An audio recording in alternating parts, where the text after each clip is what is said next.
champ is here! The champ is here! The champ is here!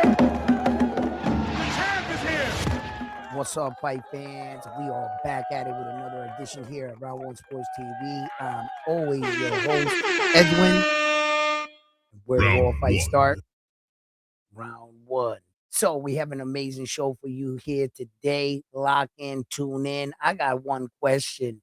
Are you guys ready for the biggest fight in Japan's ever seen in boxing history? When Naoya, the monster Inoue, goes up against one of Japan's rising superstars in Junto Nakatani. Do you think that this is the biggest fight for Japan? Or who would you like Naoya Inoue to fight next? What would you like him to see? And what is the biggest challenge? Please subscribe to the channel, give this video a thumbs up, and become a Round One Sports Talk member. And like always, let's hop right into this episode.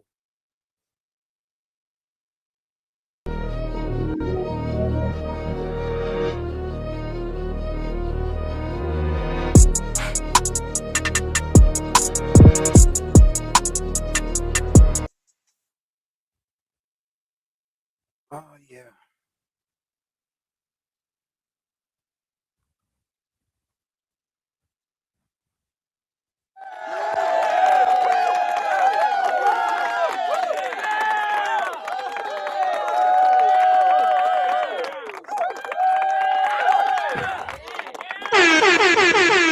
What's up, fighting fans? How you guys doing out there? Let's lock in. We got another amazing episode. So far out there in the boxing world, you've heard it all, the talk about Naoya Inoue. Yeah, blah, blah. Listen, they're always trying to discredit the man, but there's a bigger fight ahead, and it's one of the biggest fights I think that Japan has ever witnessed. And it's only due in part to two very special Japanese boxers, which I believe both men, respectfully so, have made their way and made their mark in the sport of boxing. And Japan is about to be treated to a mega fight, and it's hosted by them. Rather than Japan's history of one of the biggest boxing matches ever in Japan history was what? Mike Tyson versus Buster Douglas. And neither of those fighters were Japanese. But lo and behold, Japan can host an event where both fighters are actually Japanese and both fighters are considered to be the best among Japanese fighters. Go figure. Naoya the Monster Inoue is coming off what I consider a stellar performance against a young undefeated Mexican fighter in Alan David Picasso. And it seems like the old scenario, after you beat him, that guy wasn't nothing. That's what we have here, it seems like. It seems like no one wants to give Alan David Picasso his flowers. Speaking of flowers, listen, happy holidays. I want to say Merry Christmas and Happy New Year's to everybody out there. Be careful tonight. Make it back home to your loved ones. That's the most important thing. Okay? So, no sooner that he beats Alan David Picasso, they want to call him a prospect to try to minimize the win. I told you guys, be careful with that because that can't be further from the truth. Going into the fight, Alan David Picasso was the #1 WBC mandatory, meaning he put in the paperwork to force Naoya Inoue to fight him. So, what do we ask world-class champions to do? Honor the mandatory. Saul, why didn't you fight Canelo? Honor the mandatory. Why didn't Virgil Ortiz put in the paperwork for the WBC to fight Terrence Crawford? Honor your mandatory, Terrence. Don't get stripped and award the belt to Jaron Boots Ennis.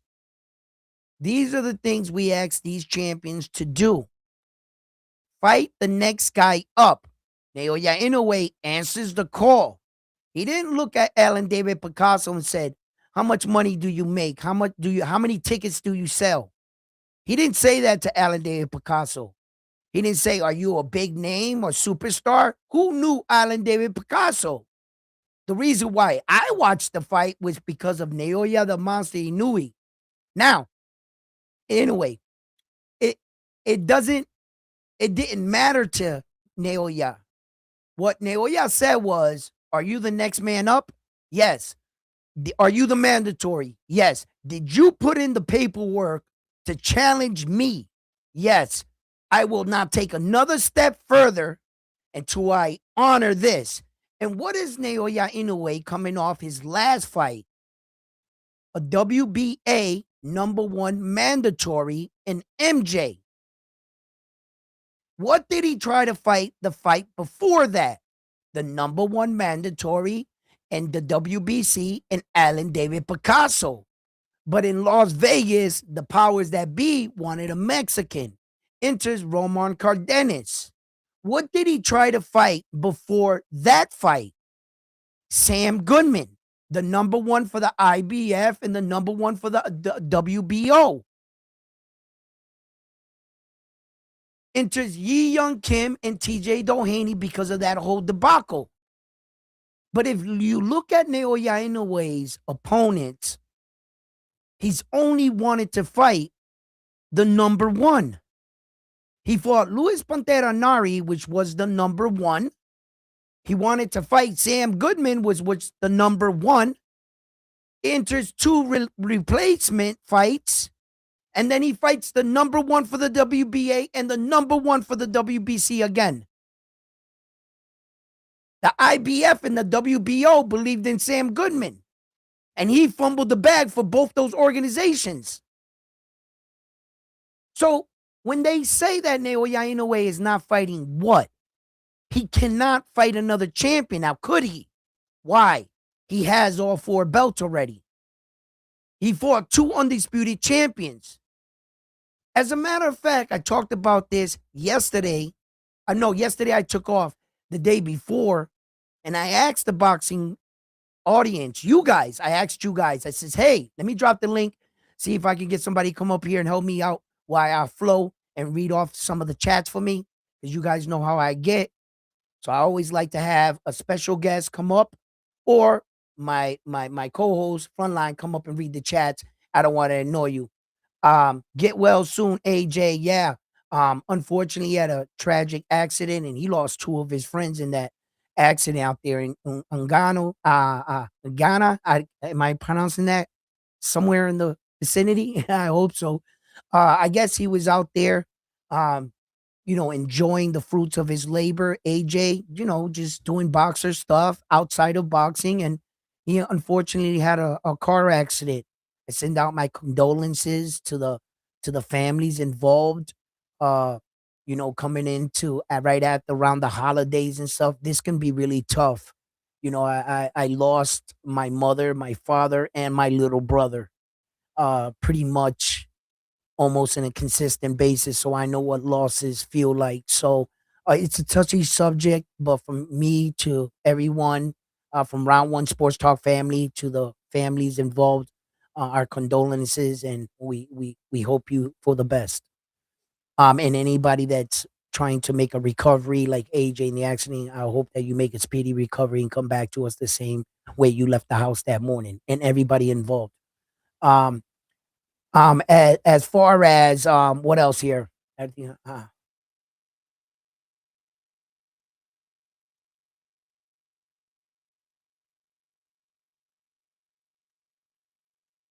Listen, the thing is this, right? Like I was talking about the Naoya Inoue and Junto situation, right? And you know, um Naoya Inoue, when you've made it, when fans start to try to discredit what you're doing. When you made it, when you've brought your country's flag worldwide.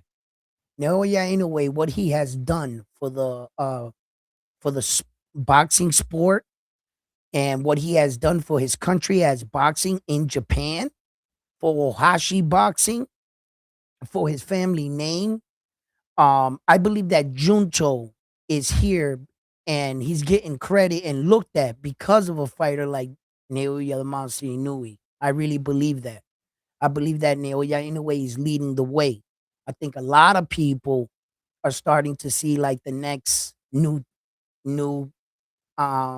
fighter come out of that area, and they're starting to think that Naoya Inoue is not the best fighter, that Junto is all of a sudden.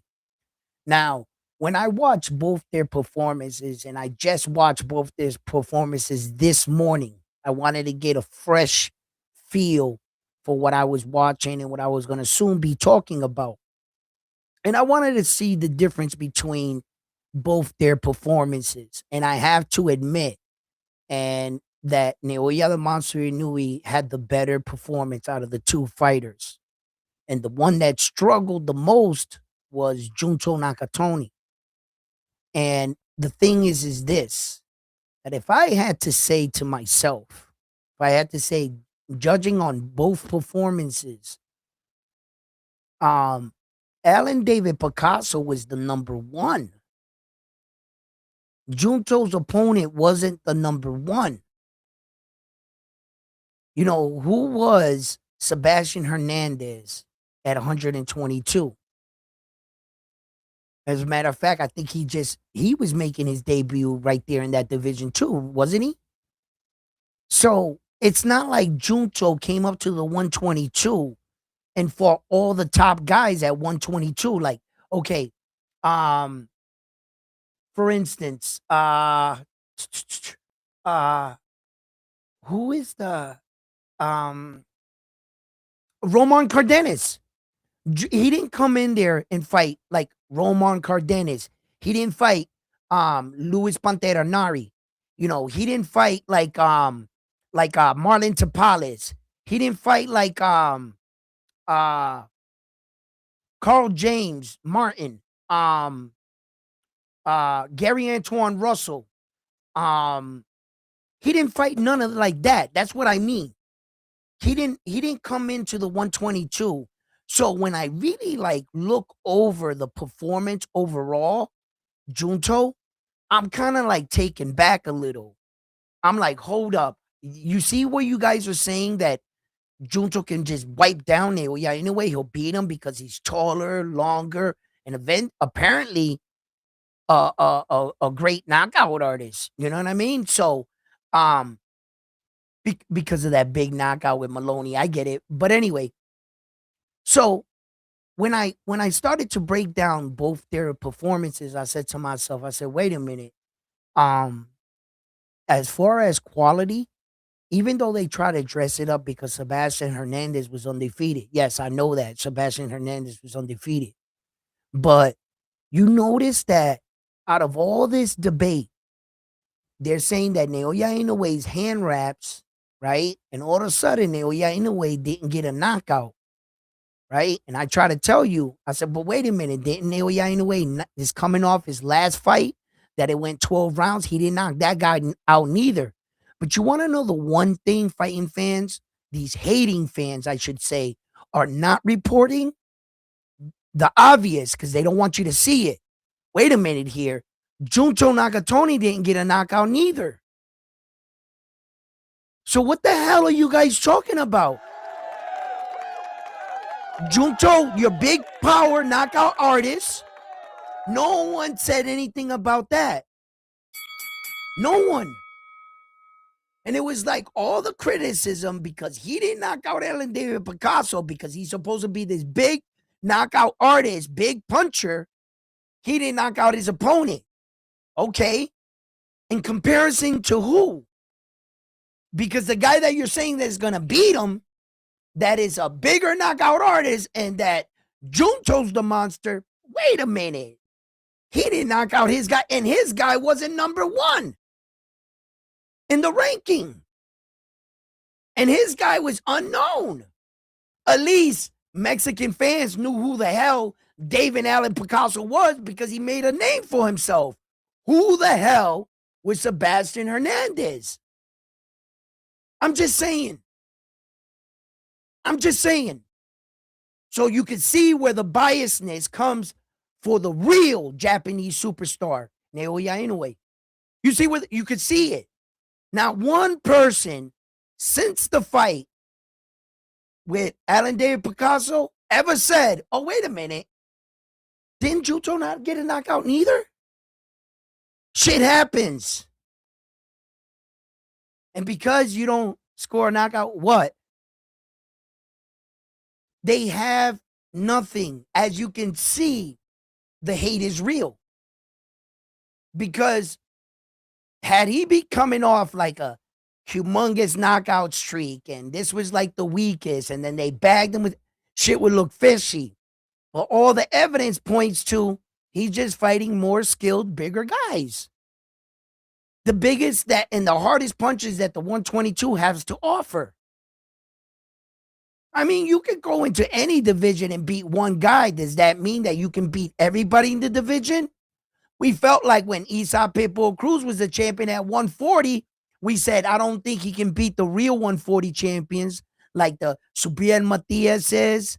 You know what I'm saying? And the Gary Antoine Russells. We were like, nah.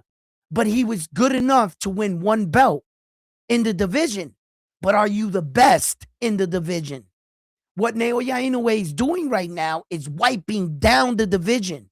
When we ask a fighter or we look back at a fighter's career, we say, how dominant were you in that division? What did you do?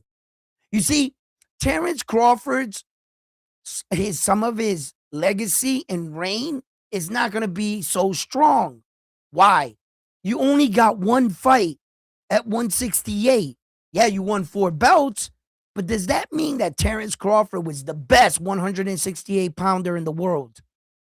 And what era was Terrence Crawford the best 168 pounder in the world? You can't, not by one fight. One fight makes you the greatest? No, you won some belts and you got a division under your belt. Okay, Terrence Crawford at 154. Was he the greatest 154 pounder in the world? What was his reign? What was his dominance? How many title defenses do you have? You see, and that's what we talk about. When we saw Terrence Crawford at 147 with Errol, that was probably one of the best divisions he was in. Them two, they wiped down the division together. They beat everybody. Whoever he beat, he wiped down. It was like that until there was no one else but them. That's called wiping down your division. And Naoya, in a way, that's exactly what he's doing right now. The only thing is, he did it backwards. See, when Terrence Crawford came in and Errol went after his belts and then had his accident, so it made Terrence just wipe everybody down till he got to the belts. Naoya, the Monster Inoue, he went in after the belts first. He beat all the champions first, 2 unified champions, and then he set out to wipe out the division while giving the division the opportunity of taking everything from him. He did it with the most risk, Naoya Inoue. See, when Terrence did it, if he lost, he only lost 1 belt, the WBO. When Naoya Inoue did it, he got all the belts first, then went through the division. He gave everybody in the division, 6 men, an opportunity at changing their stars, of getting all 4 belts. That's what he did. You know what I'm saying? Let me read off some of y'all messages. I got to do this today. Long Dolo. Okay, y'all gonna force me to. Oh, we gonna be squinting today. Didn't the Masa always notice that he was going to start fighting more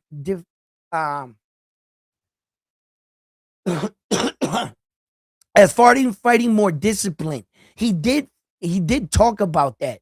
He said he wanted it to be more disciplined because he's starting to feel these punches. Naoya, in a way, and his team, his father, Shingo's like, yo, check this out, son. You're the fucking man, kid. You're the man. You can knock out people, but just because you're knocking these guys out, there's other bigger, harder punching guys in this division. They're sharks. And Roman Cardenas can bang. He even proved it in his last fight. Luis Pantera Nari is a knockout artist. Knockout artist. And TJ Doheny, although highly underrated, right? Look at his performance against Nick Ball. And they're saying Nick Ball can beat Naoya Inoue. And look what TJ did against Nick Ball. TJ's body just didn't hold up on him. Naoya, I think, broke his spine or something because he was a little worn down, TJ, but good fighter, bro. You could see his fighting intelligence. TJ, dangerous fighter. He'll lull you to sleep. The type of fighter that have you thinking shit sweet. He'll walk you into a shot. TJ Doheny. He's nice. He's nice. He's just not superiorly skilled. You know, there's better skilled fighters, but TJ got a good fighting mind. I respect his fighting mind. Yes, I do. You know, he was a former world champion. So, when we talk about like, and we look back at opponents and we look back at what you did, your reign as a champion. Naoya the Monster Inoue is Naoya Inoue. God darn it. Everybody got me saying his names all kinds of ways. I got texts saying, no, say it this way, say it this way. I don't know what to believe anymore. I try to listen to the Japan commentator because I'm like, who's going to say it better? Them dudes, right? I swear to goodness, man. I heard another Japan, he said it different. I was like, right? I don't know how to say it anymore, but I hope that the man understands that I'm trying to pronounce his name the correct way, and I'll rock anybody's name anyway. But anyway, back to the show, right? So, I got to admit, wait a minute, let me read up on your comments. Hold up.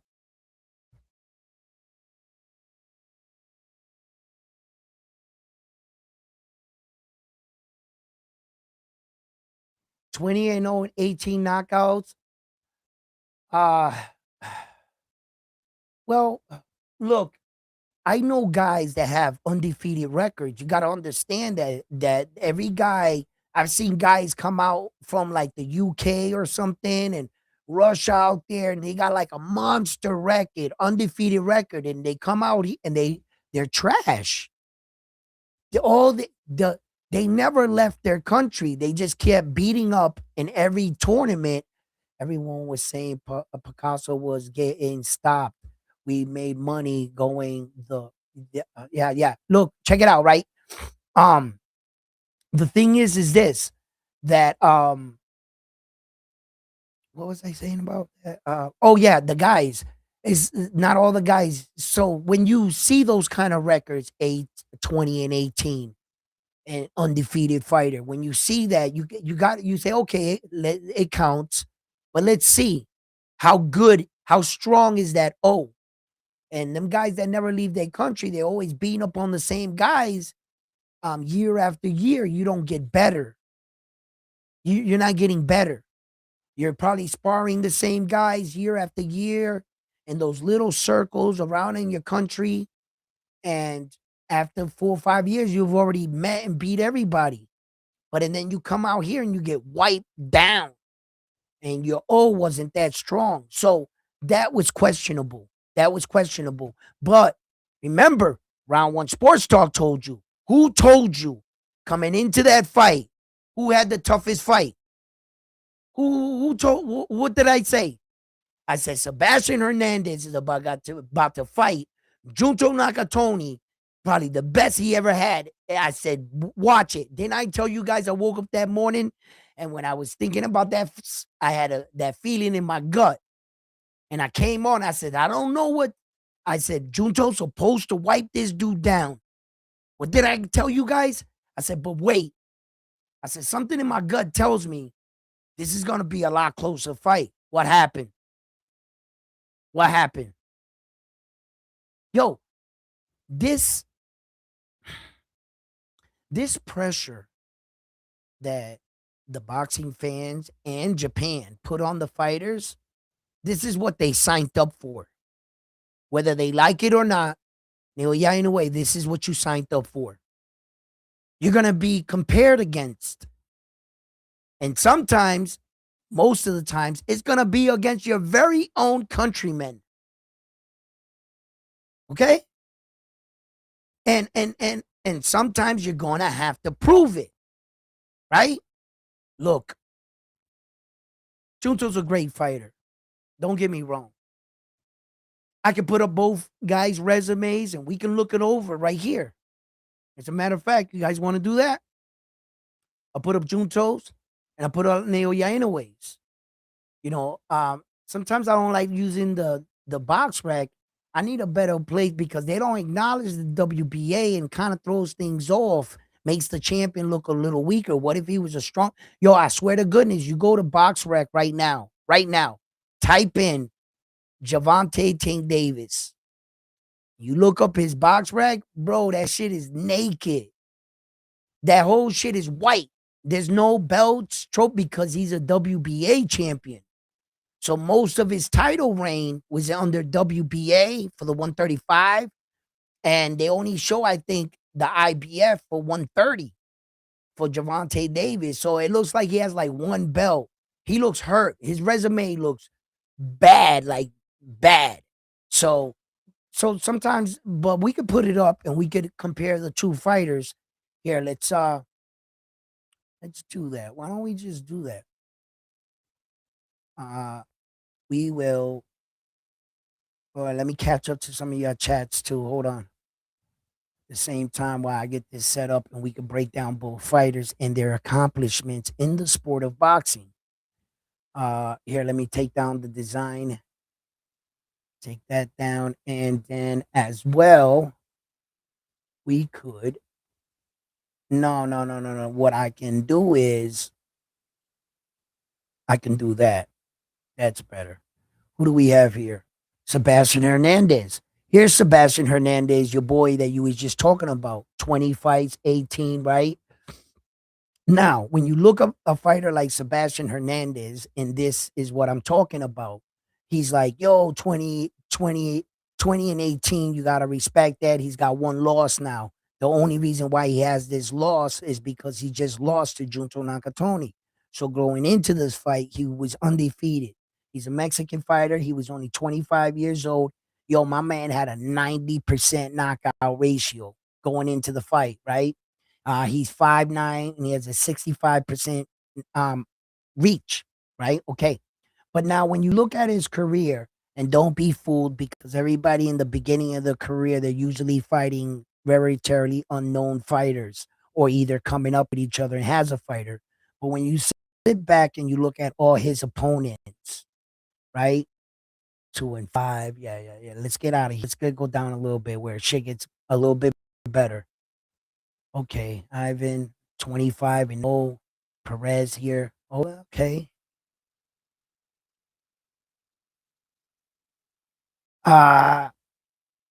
Kevin Lewis.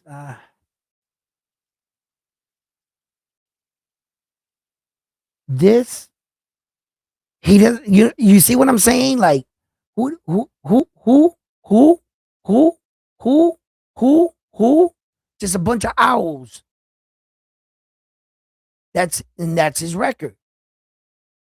So he goes into the fight and he fights Junto, which is right here, and he just lost, right?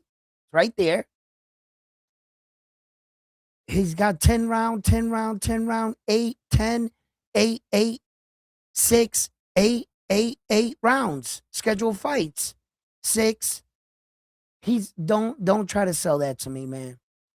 Don't try to sell me like he's an undefeated fighter and he was on the same caliber or the same as like what? Real undefeated fighters, my man. Nah. Let me read off some more messages here. Let me keep going down. Everybody was saying Picasso was going to get stopped. Yeah, I read that one. In a way, got a lot of hate, but he got a lot of love too. Many have him pound for pound number one fighter of the year now. Says Mark. Yes. I have him number one pound for pound fighter in the world because I move on with boxing. I move on. I believe that Terrence Crawford, Father Time has taken its toll and its time on Terrence Crawford, and I just believe that it's time to move on. I believe that Naoya Inoue is fighting 4 times a year. I think that Terrence Crawford, it was great for his era, for the pound for pound. I believe that he held the torch. I believe most of Terrence Crawford's pound for pound run, he wasn't giving credit for. They were considering other guys to be pound for pound, like the heavyweights and Usyk. And in actuality, that entire time, Terrence Crawford was pound for pound #1 in the world. Yes, he was. He held the torch with respect, uh, style, charisma, every you name it. Terrence Crawford was #1. But nowadays, there's a new face in town, a new sheriff in town, and that's the monster Naoya. Uh, in a way, right here. There's the new sheriff in town. He is what I consider the best overall fighter in the world, the more complete fighter of any fighter we have in today's era. That's the man right there, and that's the man we're talking about. He comes in. Has a record of 32-27 now because he just recently came off a 12-round dominating performance against the #1 mandatory contender in Alan David Picasso. As you can see, Naoya Inoue is no secret. He is #1 across the board, and he is rocking an 84.38% knockout ratio. He's only 5'5", and he has a 67.5-inch arm reach. Okay. Naoya Inoue is truly, truly, truly amazing as far as a boxer. For those of you that are just tuning in or getting more familiar with the fighter Naoya Inoue, let me inform you on what kind of fighter he is, just in case you're meeting him for the first time. Naoya the Monster Inoue started his career at the young age of 19. His very first bout, very first fight was an 8-rounded fight. He did not have any 4-round fights or 6-round fights. When he came into boxing, he did not represent Japan for the Olympic Games. Japan opted out of Naoya Inoue. They thought that they had better options. Go figure. Okay. So Naoya Inoue went on to professional boxing. His first fight right here, as you can read it, we will read it on the screen right here. You see, I have it highlighted red. We are going to go to the right. And when you go all the way to the right, you are going to see the rounds. It's going to say 4 and 8. The match was scheduled an 8-round fight. Naoya Inoue stopped them in the 4th. That's how that's read. On this side, you got Naoya Inoue's weight, 108. You have his opponent's weight, Omeo, weight right here. That's how you read this. This is the weight for the opponent. This is the weight for Naoya Inoue, how he came in the match. This is where he fought, the judges, the location. It's all right here. And if you want to know anything about the bout, the event, or Wikipedia, you can press on these icons right here. Okay? All right, let's go. Now, 2 8-round fights. Follow me. We're going to run it down pretty fast. Okay? Stay with me. Only 2 8-round fights. 1, 2. His next 2 fights were 10-round fights. 1, 2. That's it. After that, he started his first 12-round fight and his 5th professional fight. From there on in, he fought nothing but 12-round fights. At that point, he was already Japan's boxing champion, as you can see right here, light flyweight, right? He won the Oriental Pacific Boxing Federation lightweight champion right here. And then on his 6th professional fight, he fought. Wait a minute, I clicked on something here. Let's just go backwards. Give it a one time. There we go. We are back in action. And only in his 6th professional fight, he fought Adrian Hernandez, which was a world champion. This was a world champion fight. Am I clicking up there? Yes, on the wrong screen. Yes, I was. Adrian Hernandez is right here. Bingo. And Adrian Hernandez going into that fight, 29-1. Naoya Inoue stopped him in the 6th round to become that was his first real world championship right here. This is where the legend of Naoya the Monster Inoue started right here. Look at right here. This is where it all starts for the man, right? Since this fight, he has, I believe, uh, he should be on his 26th consecutive world title fight in a row. Naoya does not fight on catch weights, and he doesn't fight for interim belts. He never has. Since this run, Naoya Inoue went on a hell of a run, knocking out undefeated fighters, fighters that have never been knocked down in their career. In their career, like a gentleman right here, Omar Narvaez, right? He never has been knocked down as a professional fighter in his life. He only had one loss coming into this fight against Naoya Inoue, which at the time, Naoya Inoue only had 6 professional fights. No, 7. 7 professional fights. So you have a 5'5" young kid. I think he was still 20 years old or 19, just turning 20 by this time. If he started his career at 19, if he started his career at 19 years old, it was 2012 when he fought him. 2013 went all the way around, then 14. Yeah, it was 2014. He was only 20 years old. When a kid with only 7 professional fights asks to challenge you to fight you, and you have a record of 43-1. Your only loss, you went 12 rounds with the Hall of Famer Nonito Donaire. And Nonito Donaire in his prime couldn't put you down. Didn't keep you down, knock you out, nothing. Right? And this kid with 7 fights walks in and knocks him out in 2 rounds. He dropped him like, what was it? How many times he dropped him in this fight? Naves was knocked down twice in the first and twice in the second. He was knocked down 4 times in the fight to a man that's never been dropped in his entire career. A kid with 7 fights wiped you down, knocked you out, and packed you up in 2 rounds. 2 rounds. Then Naoya Inoue, you see, but the remarkable thing here is not to be missed, which is a lot of times overlooked, is look at the weight at Adrian Hernandez. Weight. His next fight, 108, 107. But what happens here? He made a weight jump to 114.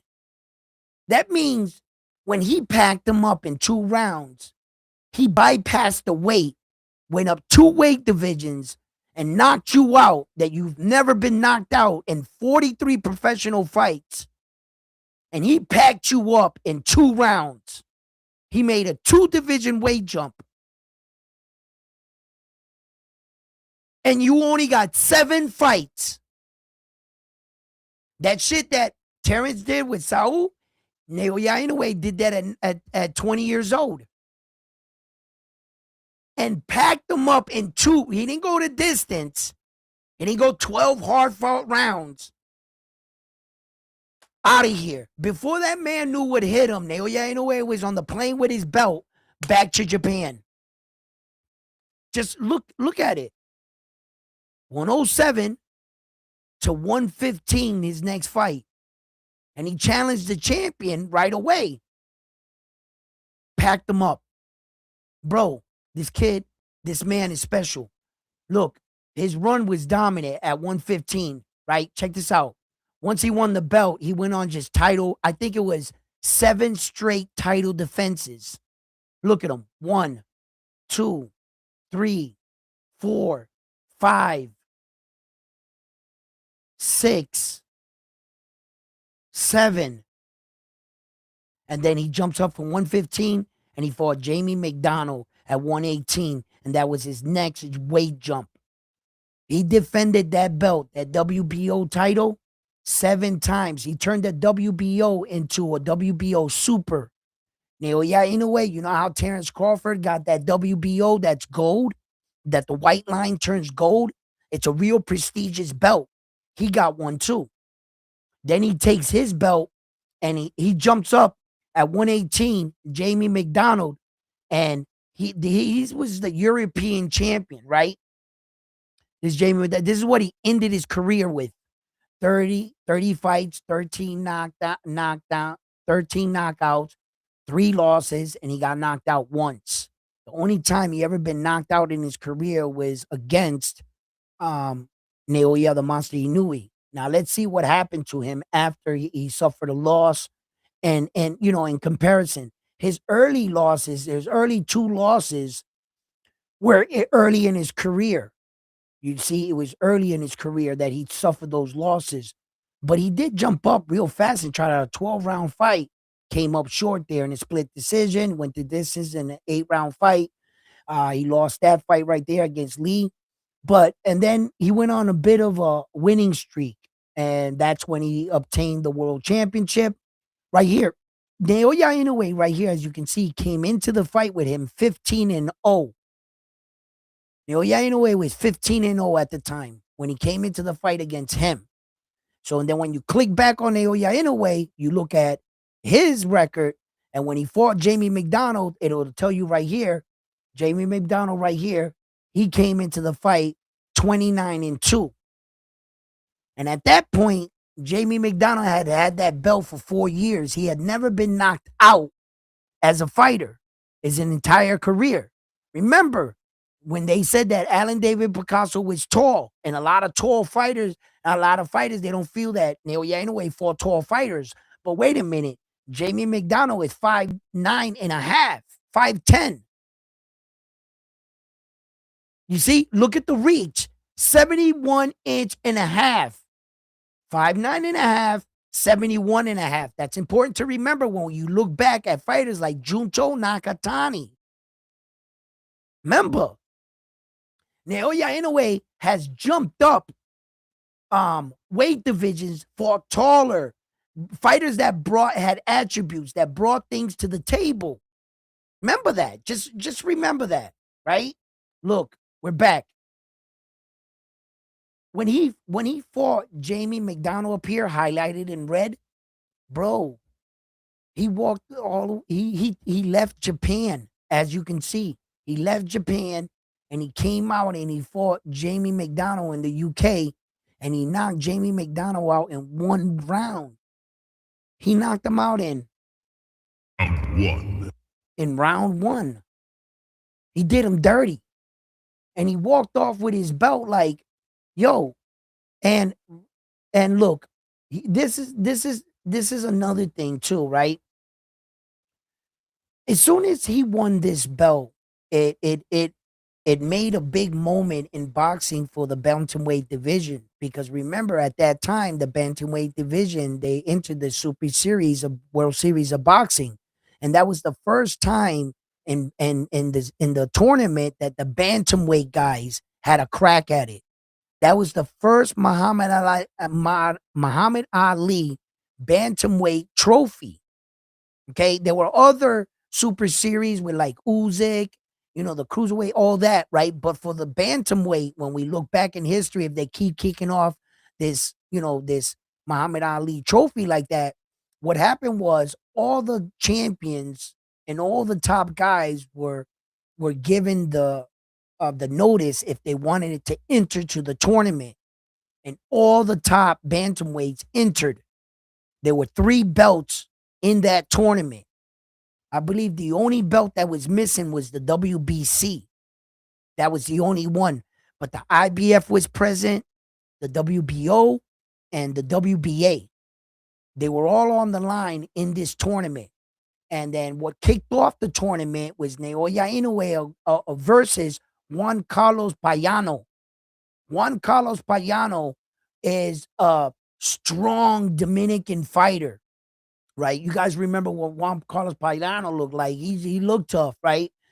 And this is what he ended up his record in. This is his record currently, okay? Juan Carlos Payano went into that match against Naoya the Monster Inoue, Naoya Inoue, and he knocked out Juan Carlos Payano in 70 seconds in the first round. 70 seconds. Juan Carlos Payano shifted in front of Naoya Inoue the wrong way. Naoya knocked him the fuck out, bro. Yo, he laid him out. And then this. See, when he knocked out, I got to admit, at this point in Naoya Inoue's career, I saw this fight and I said, "Lucky punch, kid." You know, that's what I said. Can you believe that? I said, "Lucky punch, kid." I wasn't convinced at that point in time that these Japanese dudes he was him. I didn't I didn't know that Naoya Inoue at the time was going to turn into this kind of fighter. I was very young in the sense of, knowing who he was. Now, I knew who this guy was. I knew who this guy was. Okay? And at the time, Rodriguez came into that fight against Naoya the Monster Inoue. He came into that fight undefeated. When he came into that fight against the Monster, he was 19-0.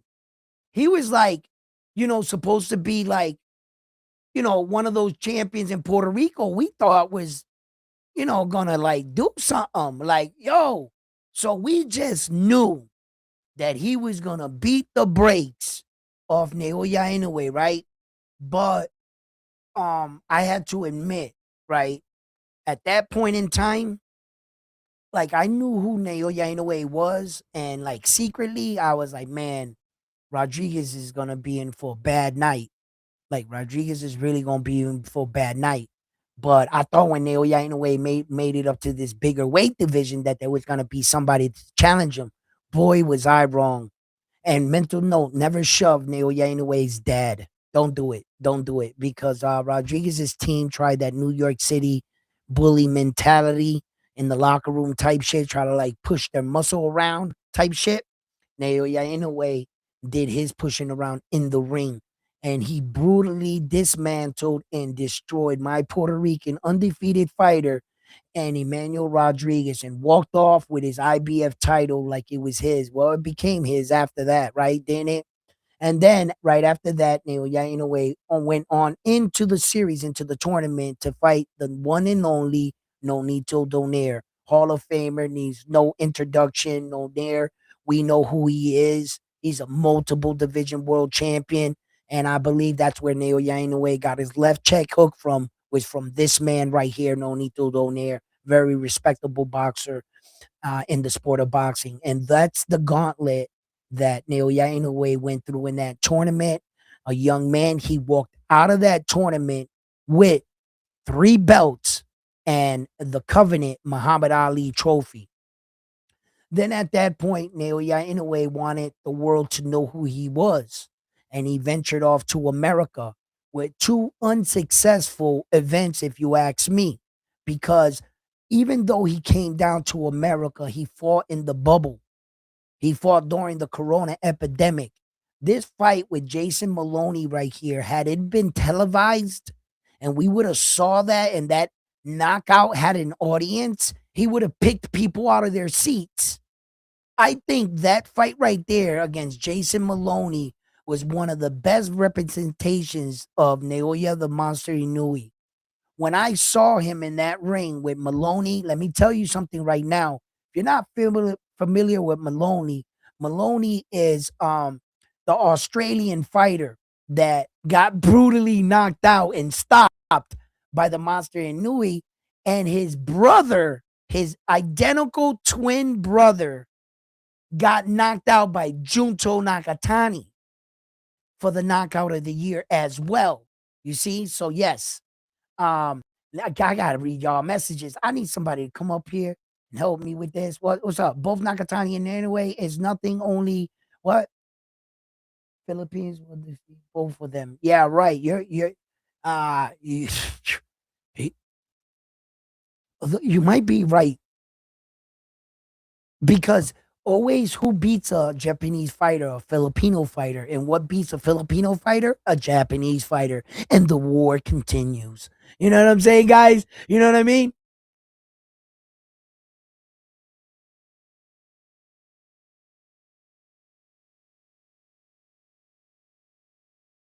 What's up? I can't believe Nez used tank over anyway, and guy who haven't done anything like that anyway was done. Um, Yeah, Crawford has what?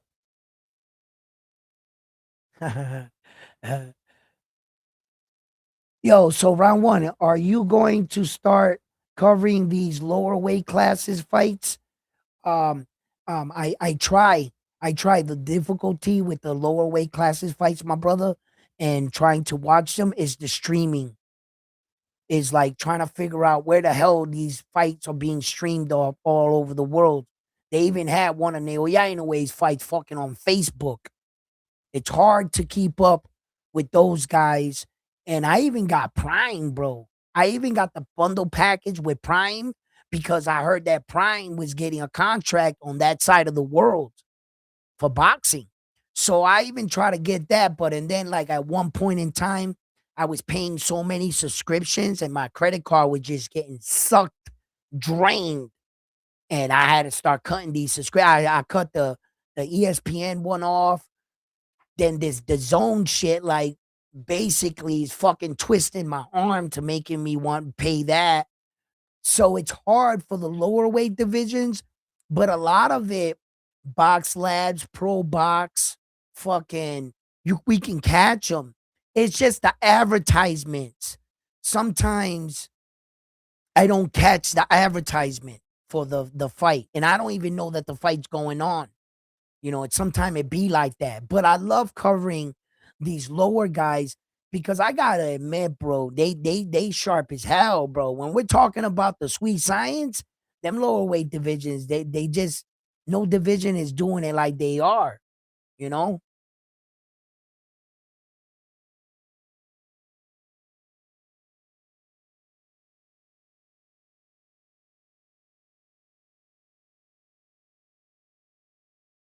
Yeah, let me drop the link to the stream. Hold on. Let me drop that in again. I already dropped it. I guess maybe it pushed up. Sometimes like it'll be like too far up or something, and then you can't see the link again. You know what I mean? But click on the link and come up here and let's talk boxing. So anyway, where was I too? Okay, with Maloney, like I said, had this fight right here been with a crowd, I think Naoya Inoue would have really made his presence felt in the boxing world. Absolutely. Because this was a stellar knockout that he knocked out Jason Maloney. Now, Naoya Inoue, listen, we're at Maloney here, and it just gets um just dominance, just clear dominance for Naoya Inoue. Here, let's get back on track. Right here, when he knocked out Jason Maloney in New York, his next fight against Des Marinas was also in America, in Las Vegas. That one was in Las Vegas. Right here, Jason Maloney fight was in Las Vegas as well. Did I say New York? I might have it confused with another fight, but it was in Las Vegas. And then the Des Marinas fight was a fight that I learned a lot about being tough, being tough. Des Marinas, those body shots, a lesser man would have never gotten up. I when I saw Des Marinas getting up from them whip body shots, Naoya Inoue kept putting his ass down, and he kept getting right back up, bro. Des Marinas was a tough dude. He took a lot of damage from Naoya Inoue in a short 3 rounds that he lasted. I mean, Naoya Inoue picked him apart. I'm trying to tell you that the best version of Naoya Inoue for me is at 118 pounds. I don't think no fighter on planet Earth can beat that dude at 118. I don't think there was, man, anybody. It just and then, he ends up fighting Nonito Donaire for the second time.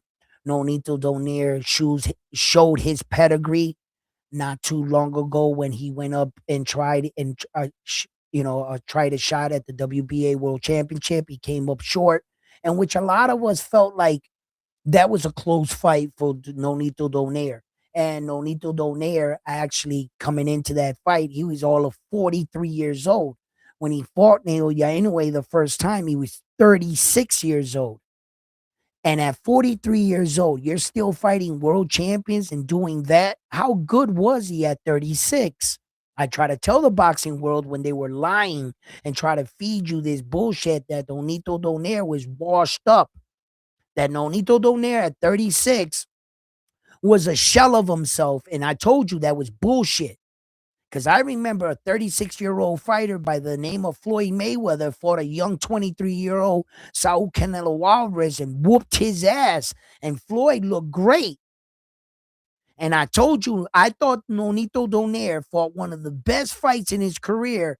And that was one of the best Nonito Donairs I've ever seen.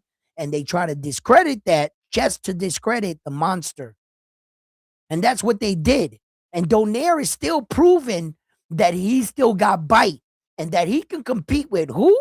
Not contenders, not prospects, world champion level. Still at 43. So, that shit is ridiculous. Look at my man's record, bro. Look, he's 43 years old. Nonito Donaire. He just fought. When was the date? What date was it? Going all the way down to his record right here. We got it right here, right now. 2025, December 17th. He just fought December 17th. We're not even out of the month. You know what I'm saying?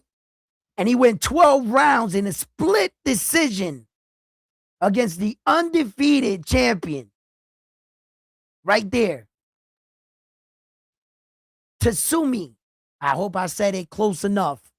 I tried my best, trust me. Yo, and Donaire's doing that? Come on, guys. Give the man his credit, Naoya Inoue, bro. They'll say anything to try to discredit this guy or the guys he's fighting. When Donaire at 43 is rocking out, pushing undefeated champions to the limit on a split decision at 43. But at 36, he was what? Washed? Mind you, Donaire, when they said he was washed, that he lost to Naoya Inoue, check this out, right? He loses to Naoya Inoue, right? Donaire. He goes on to win a world title. You guys know this, right? You guys know what happened, the truth behind the whole story.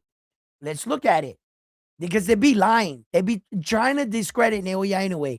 I'll be laughing. Because I'll be like, you guys do know we can look this shit up, right? Okay, check this out. Look at right here. Naoya Inoue came into the fight against Nonito Donaire 18-0. They went 12 rounds and a unanimous decision, right? Okay, check this out for the IBF. So he loses to Donaire. You guys do know. Hold on, I got to guess.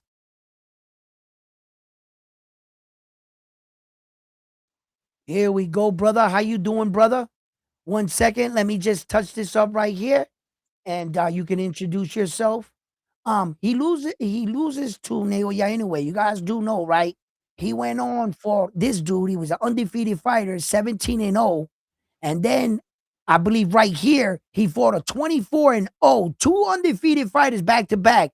And this is an undefeated champion from France, the WBC champion.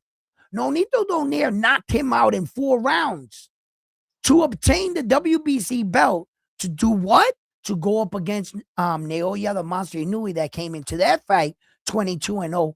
Naoya Inoue stopped him in 2 rounds. You understand? That's how good he was. That even when he lost to Naoya Inoue, he went to fight, won the championship, and then he fought Naoya the Monster. I thought for one, there was no, yeah. Wrong. I knew it. I had it backwards. I knew it. I checked my. This is the France undefeated fighter, and this is the title defense. He beat this guy for the belt for the WBC, and then he defended the belt, and then he fought Naoya Inoue. That's right. I was saying to myself, but I thought Donaire had a title defense in between there. I was doing it backwards. What's up, my man? How you doing? Introduce yourself. How's your mic? Let me hear your mic. Can you hear me? Yes, I can hear you, brother. How you doing? I'm good, brother. All right. You here? You have any questions on boxing? What do you got? I don't know what it is, but these Americans, they just gotta hate for the for Inoue. Yeah. If you want to sit there and just hear me break down the show, I could do that too, and you could follow in and then chime in if you got anything to say as I break everything down. I'm super No problem. No confused now. problem. You can break down. Yep. I'm super confused now. He says, what? Twins or brothers? Oh no, the Maloney brothers, the twins. These guys, look, I'll show you them. Check this out, right? I think they'll have like Junto. He would have fought the other one, right? Okay.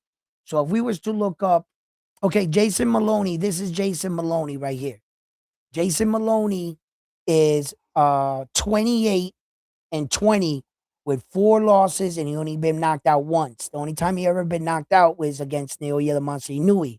After he loses to Naoya the Monster Inoue, he was tough enough as a fighter, and he went on to become a world champion after losing to Naoya Inoue. That's how good Naoya Inoue's opponents are. That after they lost to him, they were world champions. 6 men that he fought became world champions after losing to him. That's how strong his competition is. Now, when we look up the Maloney's, let's see here.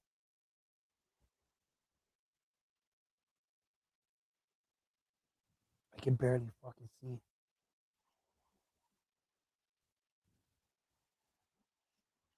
Let me see. Okay, here's his brother right here. You see how it says Jason Maloney and Andrew Maloney? That's his twin brother, his identical twin brother. Click on it. Look, that's his identical twin brother. He's 28-18 and 4-1. Yeah. No way. Wait a minute. Hold on. They got identical. He's 28-20 with 4-1. The other one is 28-18 with 4-1. Wow, they're identical twin brothers, and they almost got identical records. He's off by 2 knockouts. That's it. But that's the one that got brutally knocked out by Junto. Right? You go down here, it'll have it. Let's see here, somewhere around here. Right there. Junto knocked him out in the 12th round. The corner was foolish enough, remember, to send him out there when they knew that Andrew Maloney was out on his feet. For 2 rounds, he just kept repeating back to his corner, yeah, like that, going like this. And the guy kept threatening to stop the fight, but he didn't stop the fight. He kept sending him out there. And Junto scored one of the most ugliest, frightening knockouts the sport saw in that year. And I think he got the award, but that's his twin brother. Yeah. And dig this. Junto Nakatani got an award for knocking out Andrew Maloney of Knockout of the Year, right? And then his identical twin brother, the older one, he's the older one, he got knocked out by Naoya the Monster Inoue, which got Knockout of the Year.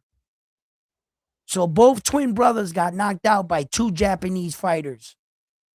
And they were both on the bad receiving end of it. It's crazy. Yeah. So Naoya Inoue, from there on, his career has been, very, very impressive. He has impressive wins over Hall of Fame fighters. When you go back and you look at Naoya the Monster, Naoya Inoue. I think that's how you say it. I'm gonna say it like that because I'm confused. A lot of people got me saying it different. When you break his career down and his professional record and everything, like if we was to go here, we'll click on professional record, right? This is his professional record, right? It says in championship records, he had 24 opponents. He knocked out 21 of them. It says it right here, beaten in world championship bouts. Secondary championships excluded, meaning they don't count them. That's why I never count secondary belts, and you guys hear me talk about that because the Wikipedia and the real, they don't count them. They are awards. It gives you acknowledgement that you have a piece of a world championship, but not full status. And Naoya Inoue only fights for real world titles, no interims. It says it right here. I'm 7 opponents on the super bantamweight. How many opponents did he fight at super bantamweight? He fought 7. He knocked out 6. That's how you read it, and so forth and so forth. You just go down. In bantamweight, he had 7. He knocked out 6. In super flyweight, he fought 8. He knocked out 7. And in the light flyweight, he fought 2, like that. And it says against former or current world champions. Against former or current world champions, he fought 16 world champions. He knocked out 13 of the world champions. You see, like Mayweather, he fought 23 world champions. How many of them did he knock out? Like that. You understand? Uh, um, and then these are all the names of the world champions if you want to look them up. All 17 of them. Like that. And then these are just other facts. His amateur career was impressive. He has an incredible amateur career where knockouts, where that in multiple amateur tournaments, they asked for him to undo his hand wraps and re-wrap them, take his hand wraps off when he was a kid in the amateur, just bashing people's heads in. I mean, he was just a monster, should we say. And he really, like, when you look up his credentials, and these are all like, he has it says a brother, Tacoma Inoue. It just highlights a lot of the things, and these are all the fights and events and things that he has on Wikipedia. Now, these are the things that they have on a fighter like Naoya Inoue on Wikipedia, right? And they got the selection here because they have a lot to break down. When you Wikipedia look up, other fighters, like, okay, let's see here. Who were we on? Would I have to type them in? Probably so. Yeah. Here, let's look up Junto. Check this out. Watch this.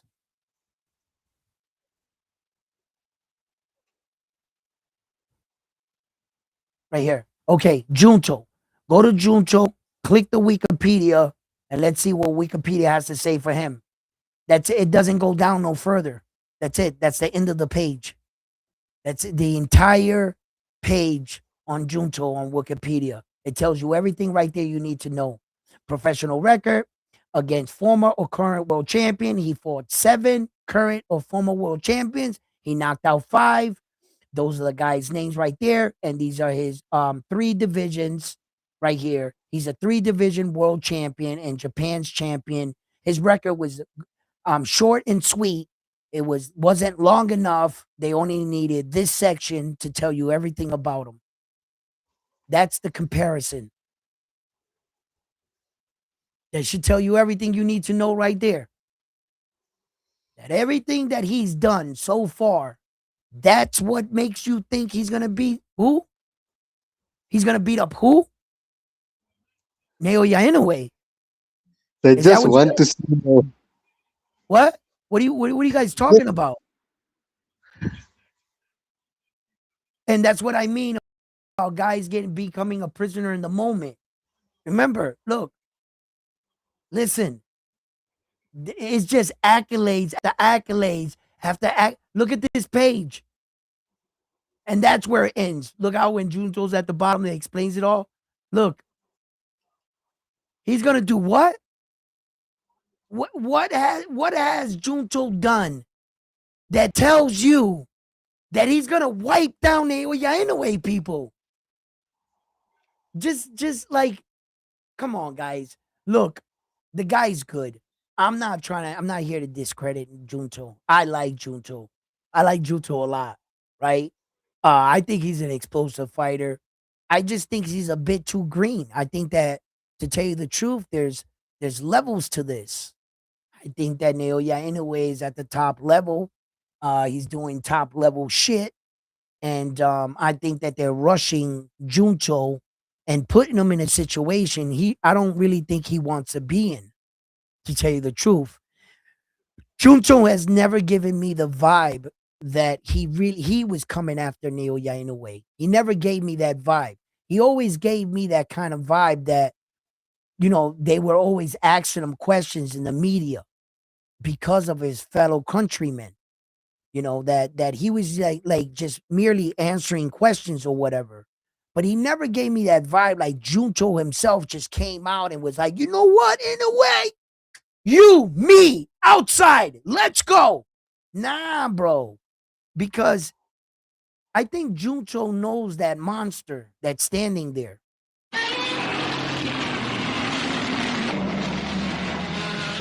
Yeah, that's a fucking monster. Okay? And I think that a lot of people are pushing it, but now Junto, I guess, feels Rudy Hernandez must feel like, you know, the cat is out of the bag for Naoya anyway. There is a lot of film study on the man now. And I have to be honest with you guys. In the beginning, I told you guys that Naoya Inoue had the best disguise in all of boxing. When he was a kid and he was coming up through the divisions, and you showed me a picture of him and was like, this guy wants to fight you. Yo, without even hesitating, I would have been like, hell yeah, sign me up. I'm whooping that little Japanese dude's ass. He doesn't look like much. And when you see him in the hallways, he's little, man. I'm not that big of a man. I'm 5'8", like anywhere between 190 and 200. I fluctuate around there. But I'm not that big. When I be in these fucking things, there be these giant sized men. So I look at Naoya Inoue and I'm like, how the fuck is that little guy doing all of this? So I always said it, that when they showed Jamie McDonald a picture of Naoya Inoue, he said it himself in the interview. They said, Jamie McDonald, have you ever watched Naoya Inoue fight? He said, no. He said, no. He said, they showed me his picture. And I'm all in. That guy, I'm in. One round. He got knocked out in one round. Talk about I'm all in.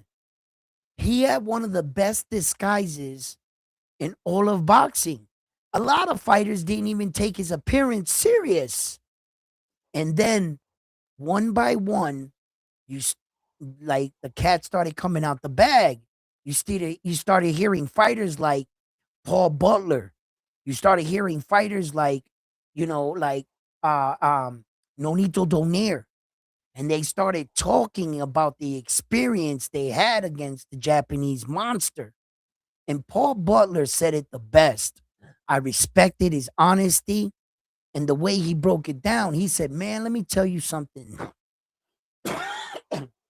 Paul Butler was like, leading into the fight, remember that was for undisputed status. Paul Butler had the last belt Naoya Inoue had, and there was no one in the world that was going to convince me he was going to give a shot to Naoya Inoue.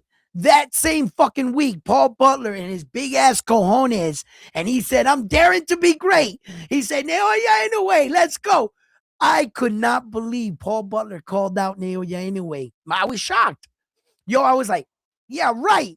He gave him the fucking, it's like he walked the last Infinity Stone right to Naoya. He might as well just had handed it to him. And he did without the ass whooping because he didn't win, bro, 5 seconds in a round against Naoya Inoue. He didn't. But, Paul Butler, he knew his value. He knew what he had. And had he let this guy leave the division, who else was going to pay him that kind of, make that kind of moment in history and, try dare to be great type shit. So when Naoya Inoue dog walked him, right, he was toying with Paul Butler in that ring, man. And Paul Butler is a decent fighter. He really is. I watched Paul Butler fight. Paul, who it is, Paul Butler and Jason Maloney down there in that weight division, they fought the who's down there. They definitely did.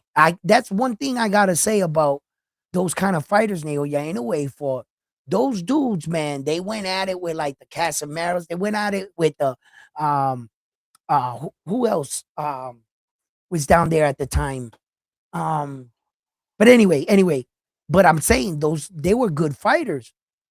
And when Naoya Inoue did that shit right there, I said to myself, I said, uh, who else is he gonna fight at the bantamweight? This freaking Japanese dude did some shit that left me scratching my head because even my greatest American champion never did no shit like this.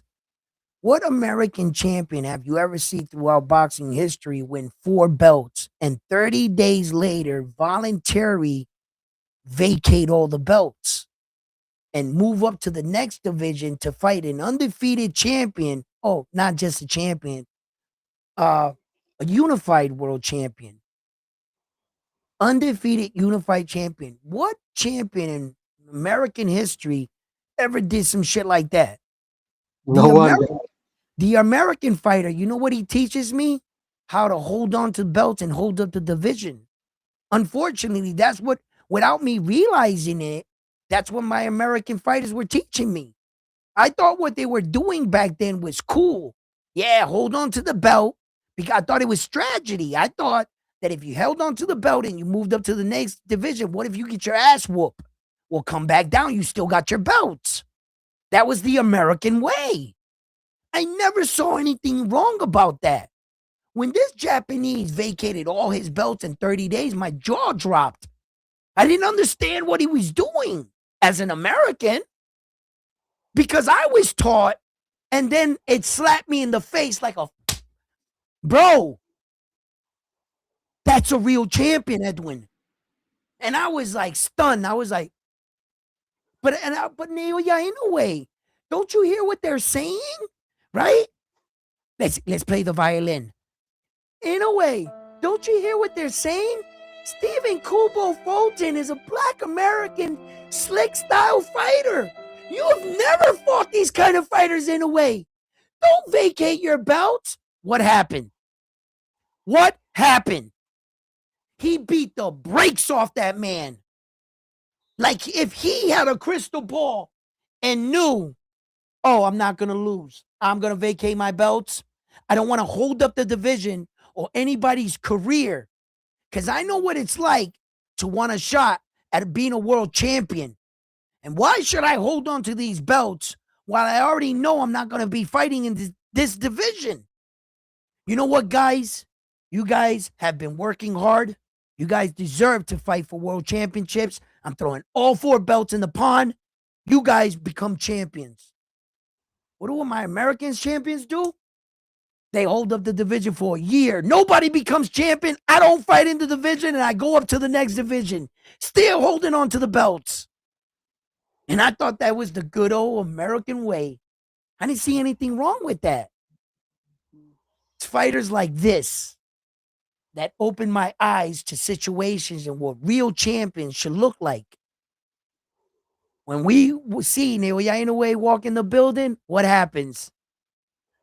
The champ is here!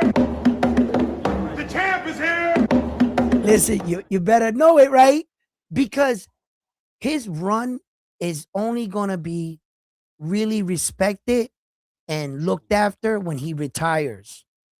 All this shit I'm talking about that I'm bringing to the light so that you guys can see.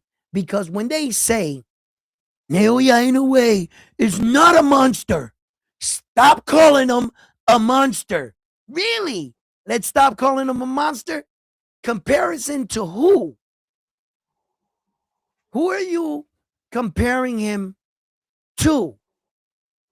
Because when they said, well, David the Monster Benavides is a real monster. Really? And I said, yo, what's his knockout percentage? They try to lie and said his was higher. I looked it up. Naoya Inoue's knockout percentage ratio is higher than David the Monster Benavides. And if they're going to call David the Monster Benavides a monster because of what? Because he knocked out Yard? Really? Really? Come on, guys, right? The thing is, I think that don't get too caught up in bullshit.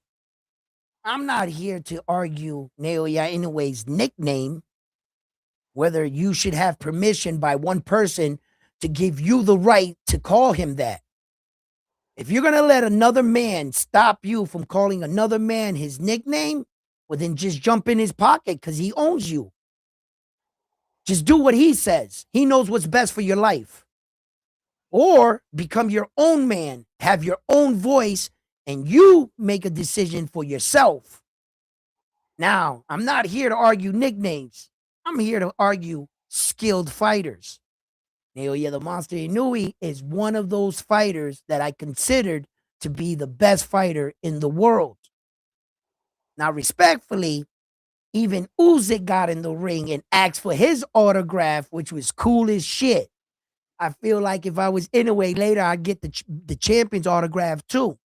But there's one great champion honoring and respecting another champion's work. You're good enough for the heavyweight champion of the world to get in the ring and acknowledge you. Acknowledge you for the fighter you truly are. Not for the bickering and for the opinions that are thrown around in the boxing world. There in the ring were two very skilled men. The heavyweight champion said, I gotta meet him. I'm watching this guy fight. I have to meet him. And he went to his fight. He got in the ring and he met Naoya the Monster Inoue. And that was a real cool moment for me right there because it showed no matter what this, invisible pound for pound ranking system or opinion base on paper, it's not really, like you don't wear a pound for pound belt. It's just a title, right? A very prestigious title too sometimes, right? But as fighters, as real warriors, that was cool to watch. That was cool to watch. I was like, oh shit, look at the heavyweight champ, man. And he went in there and he was like, yo, anyway, man, you the shit. And the performance that Naoya Inoue gave against Alan David Picasso really spoke to like his skill level. He was picking that dude apart, but Alan David Picasso, boy, like I was alluding to, I was a little distracted, but I was getting to this right here that there's a lot of homework and to be done on Naoya Inoue. And as of late, I think there are a lot of these coaches have developed a game plan. And by fight, one fighter is getting closer, closer, and the next fighter is getting closer and closer. And they're all the coaches and everybody that goes against them are learning. They're learning from the first strike, the first chink in Naoya Inoue's armor. When Luis Pantera Nari hit him, and that's where it all started. They were like, we can get to him. Then Roman Cardenas got to him. Then now you had MJ survive him. And then now you have Alan David Picasso survive him. They're getting this close to unraveling the mystery that is Naoya Inoue's boxing skills. All you got to do is develop a game plan to fight one person, not the entire division. You don't have to just keep the formula going. Every fighter copy printed the next guy. And there's just more success little by little, depending on what kind of fighter you're working with and working with what you got. Utilize their strengths and see where he was weak. Naoya Inoue. And you can see in that fight with Alan David Picasso, Alan David Picasso did hit Naoya Inoue with what? A left check hook in the fight. He did. It wasn't, I don't think he was going to land it at the time. And at the time when he did hit him, I think Naoya Inoue was standing in front of him a little. He was trying to get him to open up. Yeah, but he did hit him with it. It wasn't like, a real skilled moment like pop, but it was boom, boom. And Naoya went back like that. He hit him with it. So, But I also think that's when Naoya anyway starts to get bored with his fighter and he stays in front of the fighter a little bit, just to like, um, yo, that Godzilla noise, that shit is killing him, baby. You know who he is. Naoya the monster Inoue, baby. Yo, yo, yo, don't make my boy cross the pond because you're gonna notice when he crossed the pond. What the fuck is that? Is that Godzilla? Godzilla! Yeah, yo, Mr. Miyagi with the 10 piece. Yo, The champ is here. Mr. Miyagi, The champ is always here. putting some color. Thank you for the super chat, brother. Oh, hey, put him back up there. Yo, Edwin should do a segment looking at all the rankings for the different weight classes and comparing talent. Cause no, I'm seeing a hell of a lot of Eastern fighters in the rankings. Oh, listen, I was just talking about that, right? About like fighters like Roma what the hell is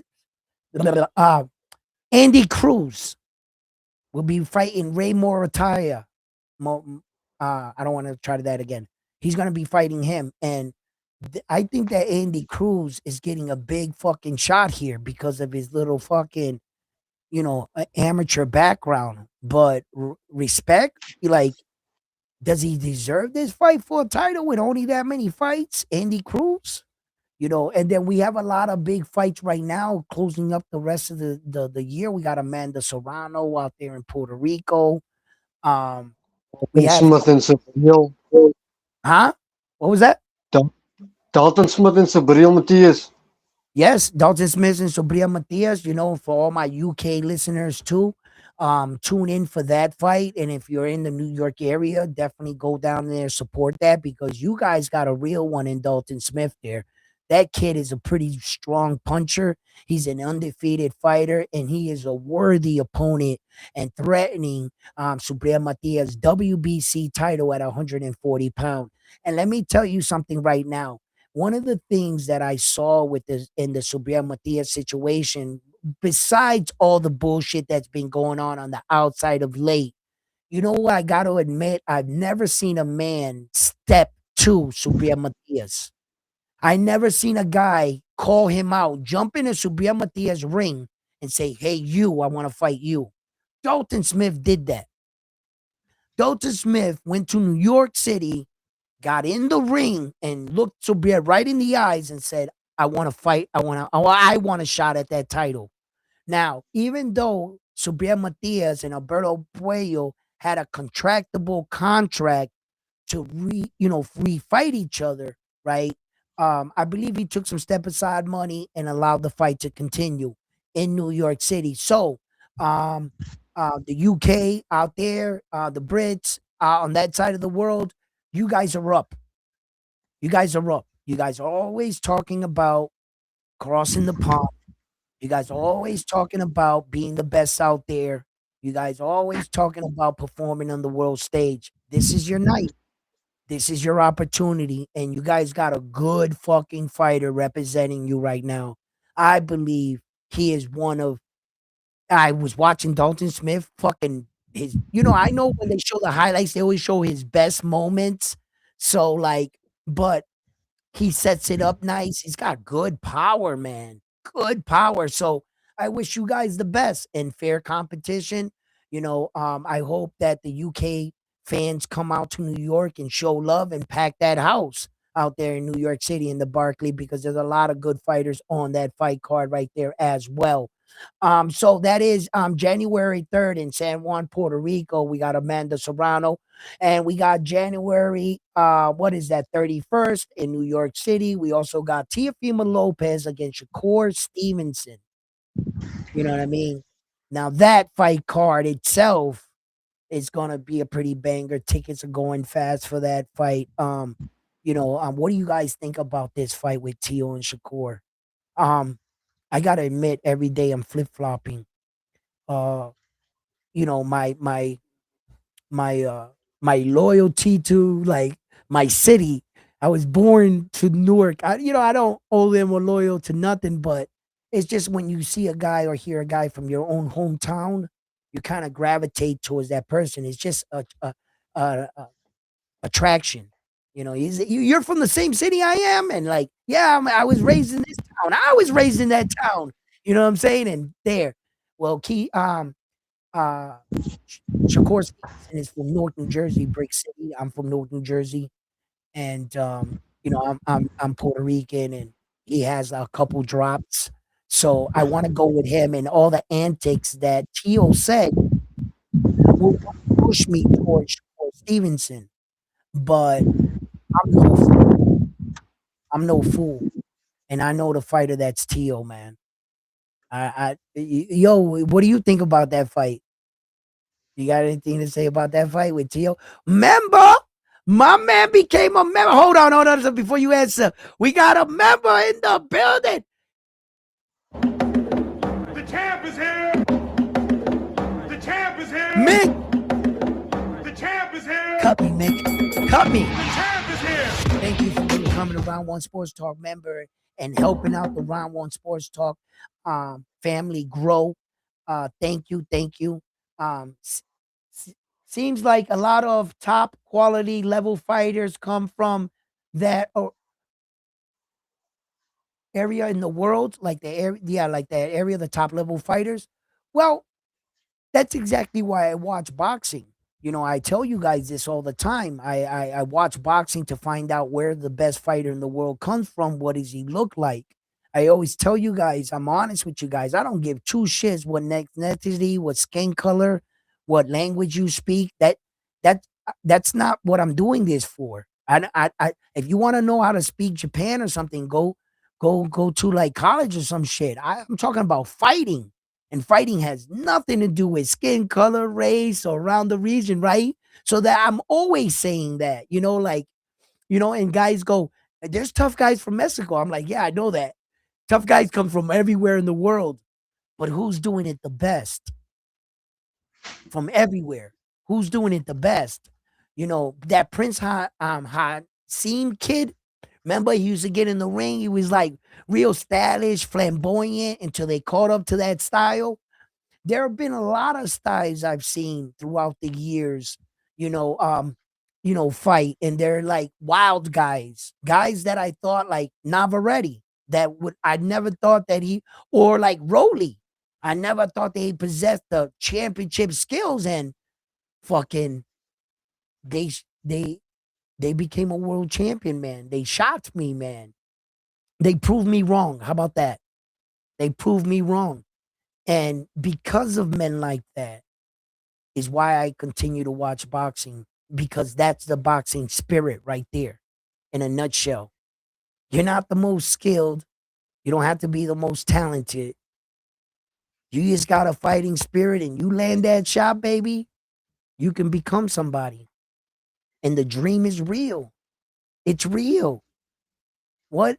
How could you stand on one night to take everything from another man with one punch in a moment? What else in the world can give you that? And and then the respect that comes with it, like the tough guy image, like, oh shit, here comes the champion, like he can kick ass. Like, no, that's the real deal right there. You know what I mean? Like, and just what boxing gives. And like I've always asked myself that, like when you remind me of that when you said that thing, like these guys come from this area, and it reminds me that why I actually watch boxing is because I think of everything. You know what I'm saying? Like every man, like, you see him. I've seen men look like fucking Adonises, right? Fucking rip chisel and get knocked out by a guy that's shaped like fucking Tyson Fury. And then you learn that that's more of a boxing body. And this guy, that muscles don't really work for you, and then you get guys that are the exception, like Evander Holyfield. He'll whoop your ass while posing, having a pose down, while whooping your ass, taking pictures, posing down, and whooping your ass, looking good. That motherfucker's physique was the shit. He looked like Tim Bradley. Tim Bradley looked like just a muscle, just throwing punches, going like this, right? And then that's what I mean about boxing. All these things are like when you think you figured out boxing, something comes along and changes your point of view. And I hope you can catch it and it brings you back to boxing. Like I'm telling you, like them fucking rollies and them guys, I look at them guys and I'm like, why didn't you keep fighting, kid? You know what I'm saying? I could have been a contender. You know what I'm saying? I should have kept fighting, man. I would have, but you guys know why my career was cut short. You know, it's no secret. I have that condition, you know what I'm saying? Called little hands. You know what I'm saying? Yo, don't laugh. Don't don't laugh, all right? Because you guys know I could have been somebody, but I had little hands. You know what I'm saying? You see them right here. You know what I mean? I'm not lying. You know what I mean? I could have been somebody, but besides my condition, listen, um, they just there's always someone in boxing that impresses me to the point where I'm just like, what the fuck? This is sometimes it doesn't make sense. Sometimes it does make sense. Sometimes you get that upset. Sometimes you get the person and you get the victory. It's nothing better than watching your fighter come up. Like I'm watching several fighters. I watched Xander come up, and it was nothing better on that night to watch him become world champion. And the very next day in the boxing media, everybody discredited his win. Chino all of a sudden became nobody overnight. He never fought. Chino actually never fought nobody. But going into the fight, the hype was Chino beat the number one consensus best number one guy in Conwell. So he deserves this fight for the vacant belt. But after the fight, he fought no one. And that's That's what boxing. boxing fans always do. Yeah, that's boxing for you. You know, you're never gonna impress everyone. You know what I mean? Edwin, boob, I was gonna keep what? Keep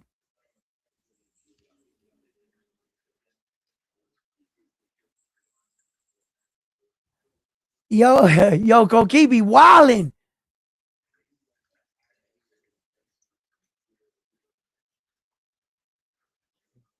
Frontline, you lied. It's war now. Yo, listen, Frontline, what do you mean Frontline lied? Frontline didn't lie. Frontline ain't even in the building. He didn't. Koki, stop messing with homeboy. We was talking with him in the chat, and Frontline said he was gonna talk to you, and we was gonna work this out, and we was gonna be civilized. Okay, let's be civilized. But you can't ask to be civilized and say some slick shit in the chat because if Koki done seen you say some slick shit, you know he's gonna say some shit. So you're actually provoking him. I haven't read all the chat, but I'm gonna go back. Mexican boxing is what? I see Koki already starting. You guys are man, I gotta love you guys. You guys are something else. And when he's what? He's mental. Yo, what? What's up? Yes, Koki. Yo, Mick, what's up? Yo, you guys are wilding. You guys are wilding. I gotta love you guys. But listen, guys, let me tell you guys something, right? You know, this whole situation in boxing about being number one and being the best. Naoya Inoue and Junto, they're about to go to Japan in the Tokyo Arena in front of 55,000 fans. I believe in the spring. If the boxing world and the gods give us this fight, this is gonna be one of the biggest fights. If not, I believe that Naoya Inoue's next options would be to vacate the belt and move up to 126, where he gets 26. he gets a fresh new start, a fresh new set of names. You know, in 122, I honestly think that he wiped down the division. There's just no one else there to Right by fight. the division 2 times. Yeah, there's just nowhere, there's no one there left. He needs to now either, you know, go up to that or probably, which this is gonna sound crazy, have Bam Bam Rodriguez come up. I don't think Bam should come up. No, a lot of people were asking about Bam Rodriguez and Naoya Inoue in a future fight, but I don't think that should be. I don't think that he should fight him. What's up, Mick? I just think that he should just either move up or just vacate the belts. Mick, what's going on, brother? Talk to me. What's up, Edwin? I was just having a look at the Matisse and Dalton Smith tickets. Yes. No gone very well. But like I Yeah. clicked on it. Yep. The prices they're wanting for that fight. No, I think that's what's hurting it. The pricing is ridiculous. Yeah. It is ridiculous. Yes, I think. Look. Me and my friend were talking about it. I just went to New York City and saw Subir Matias and Shakur Stevenson, and in that tennis court in New York. The tickets, the prices we paid for our tickets. Bam Bam paid $330-something for his ticket. I paid like 200 and something for mine, and we were like right there. We checked the same row in the same section. They want $1,000 for the Subir fight. 1,000 plus. Yeah, for where Bam Bam was sitting for $300, they want 1,000 something for that ticket. They want $600 for my ticket in the fight. Man, I even had to look like the Lord I Bull. think that's what's hurting this Subir fight. I think Fresh Production might have. It's a good fight. It's a very good fight. Yeah, I can see why all those empty. Look, if you can see how the fans want to show their support. If you go to the Subir Matias, Dalton Smith tickets, you can tell that all the cheap seats are all sold out. They're also all that balcony is sold out. And then when you click on the purple, the section, and you zoom in, And the problem is there's too much pay-per-views happening in January. Yeah, there's a lot. You're gonna see that there's sections where they got seats in, but some of it is all sold out. It's all gray. Where the purple is where they got availability, and the gray is already sold. So when you zoom into the event, like from where it is gonna look a lot of highlight, but you zoom in, it's gonna show you. The alarming part is the place that they have not sold it, like hardly no tickets. It's ringside. That whole box is fucking still there. It's because those tickets are outrageous. Even the Lord Bull were doing, they're wanting like $300, $400 for the Lord Bull. I know. And you're like, how just after Christmas and shit like that, they're gonna have to cut their prices to sell these tickets. No, and I feel for them. What's up, Cookie? They're gonna have to do something. Don't make so much pay-per-views. Yeah, because this is ridiculous. But hey, I don't know. My bad, Mick. Mick, I got 2 tickets. I got them for 200, right? But excuse me, my bad. I got gas. But right now they're running for like 150 to 200. There's a couple right in the 100 section, and I believe they will go down because the fight is about 2 weeks away. Right. And I believe in the last week, the prices should be shaved off a bit. Because usually Barclays Center, they have boxing events at the last week.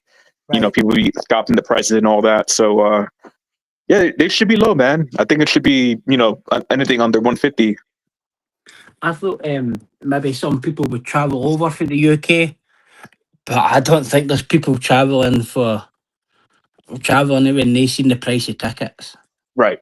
I feel for them. I feel for Fresh Production. I would come out with Dalton Smith, but I don't think a lot of people will want to.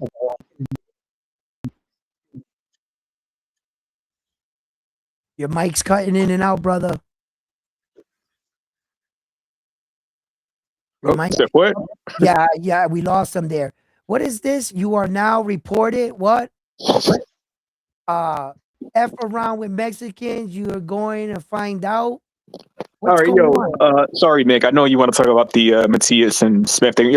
Edwin, let me address this real quick. So, there's a guy named Bulbis, right? He's been in chat talking about Mama Bicho and all that, like sucking dick. And I'm like, this is a boxing channel. You know, if we're gonna talk about sucking dick, you got to go to like another channel for that. You know what I'm saying? And he keeps talking about it, so I'm like, yo, let me just. So for me, you know, I'm going to put the time out because I want to hear about boxing. He keeps that. He has like 39 accounts, and right now that's him writing in the chat.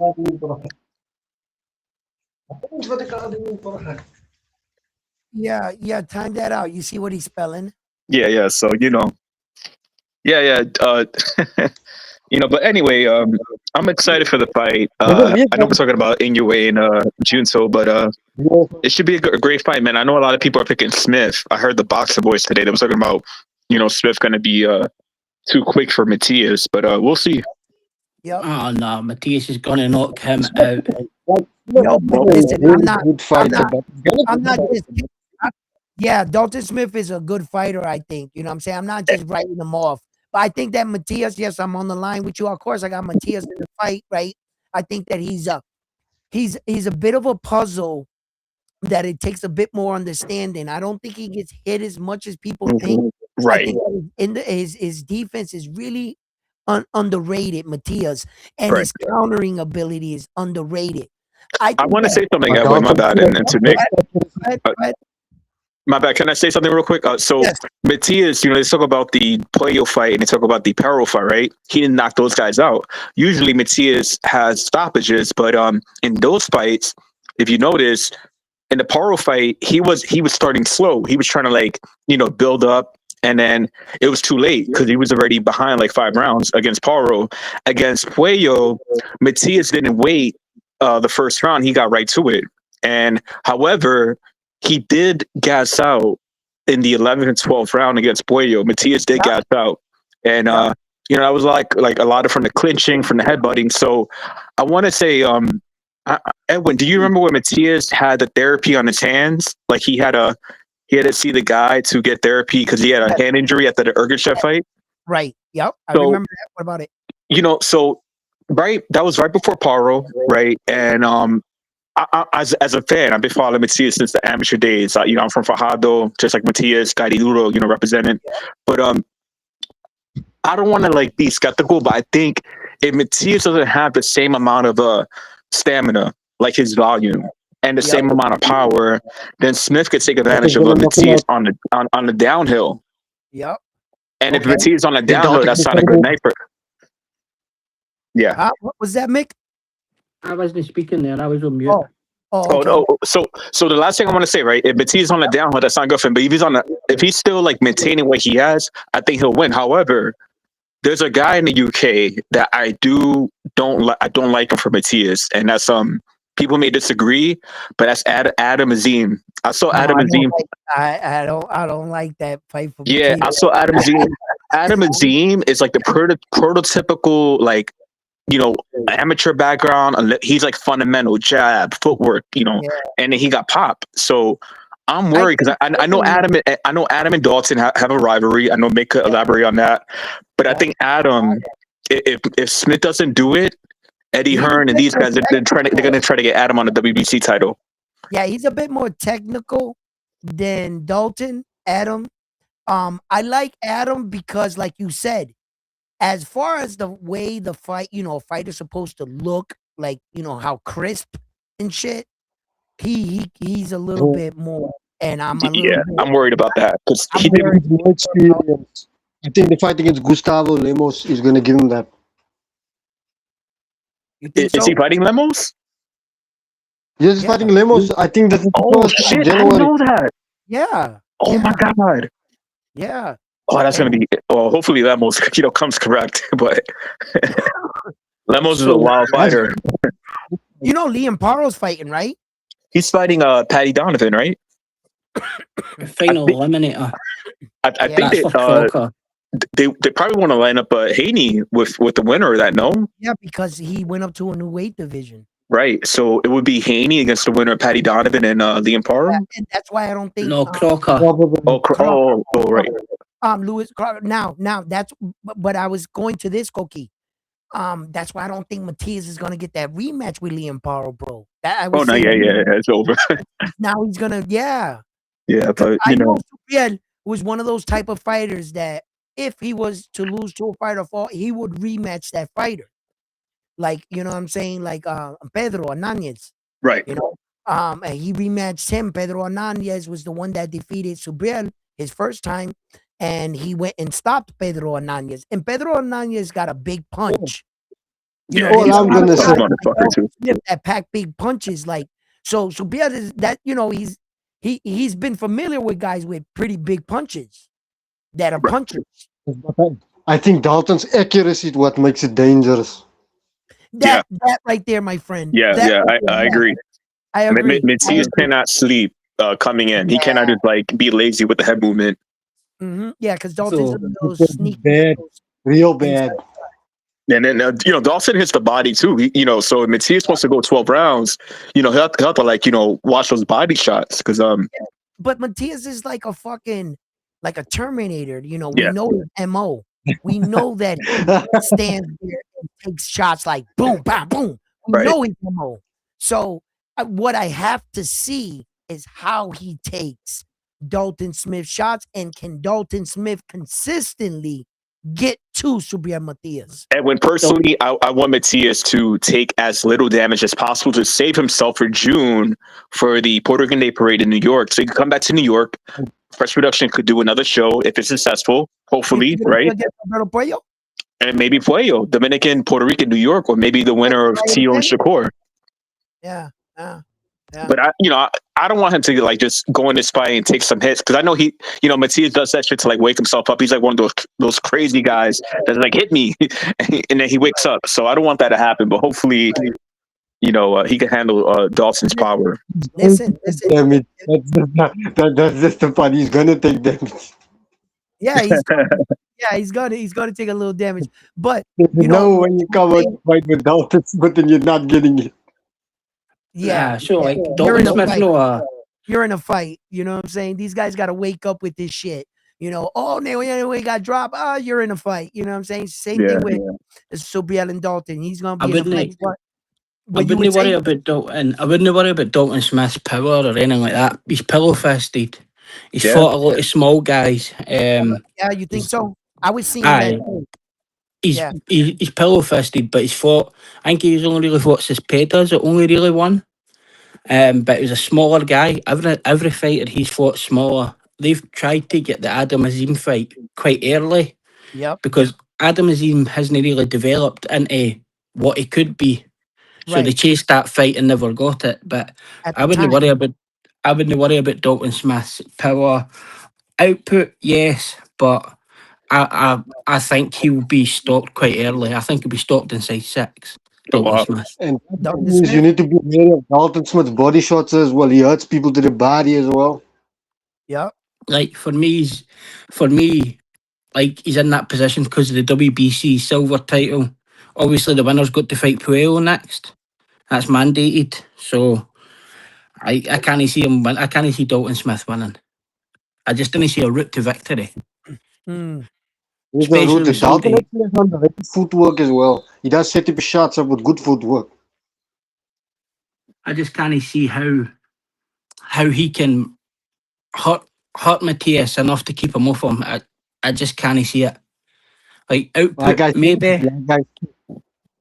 if Matthias continues to take that shot, he's gonna get respect. yeah. Dalton Smith, out of his 13 stop is 18. Who do you think on his resume is the best win? And what is he coming off right now? He's coming off a Who's unanimous later? decision. Yeah, Cepeda. Cepeda, you would think so? Yeah, that's the one that put him on the map. Yeah, Zepeda's his best win, but like, see when you actually look at it, like Zepeda's like massive compared to Zepeda, right. but he's not really fought anybody his same like height, stature, things like that. I think Matthias will put on a lot of weight back on after the weigh in. Right. Like But I when just can't. see the Sorry, one here we thing go. I look when I look up fighters and stuff, like for instance, okay, let's just throw this up on the screen since we're talking about it, gentlemen. You know, when I here we go, boom. This is Dalton Smith right here, his resume. He's about to fight Subir Matias. Okay. Let me just scroll all the way up so I can show you who Dalton Smith is if you're not familiar with him. This is Dalton Smith right here. He's 18 and 13. He's 28 years old. He's 5'9" and a half, 5'10". He has a Young fighter. 72. He has a 72% knockout ratio. Okay. So and if you was to look up his Wikipedia, that's what Dalton Smith he has done.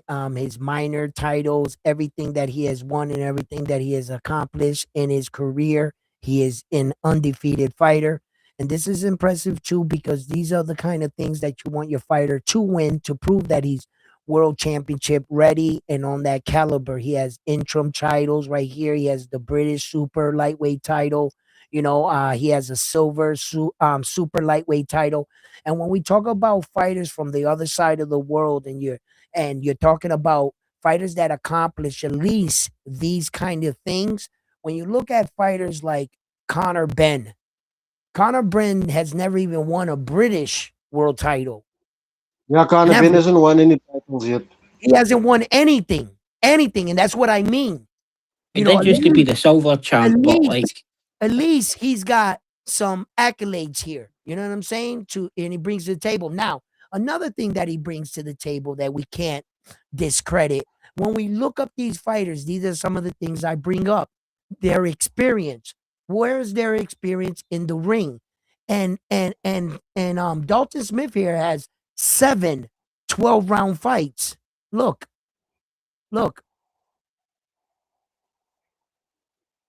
That's 7.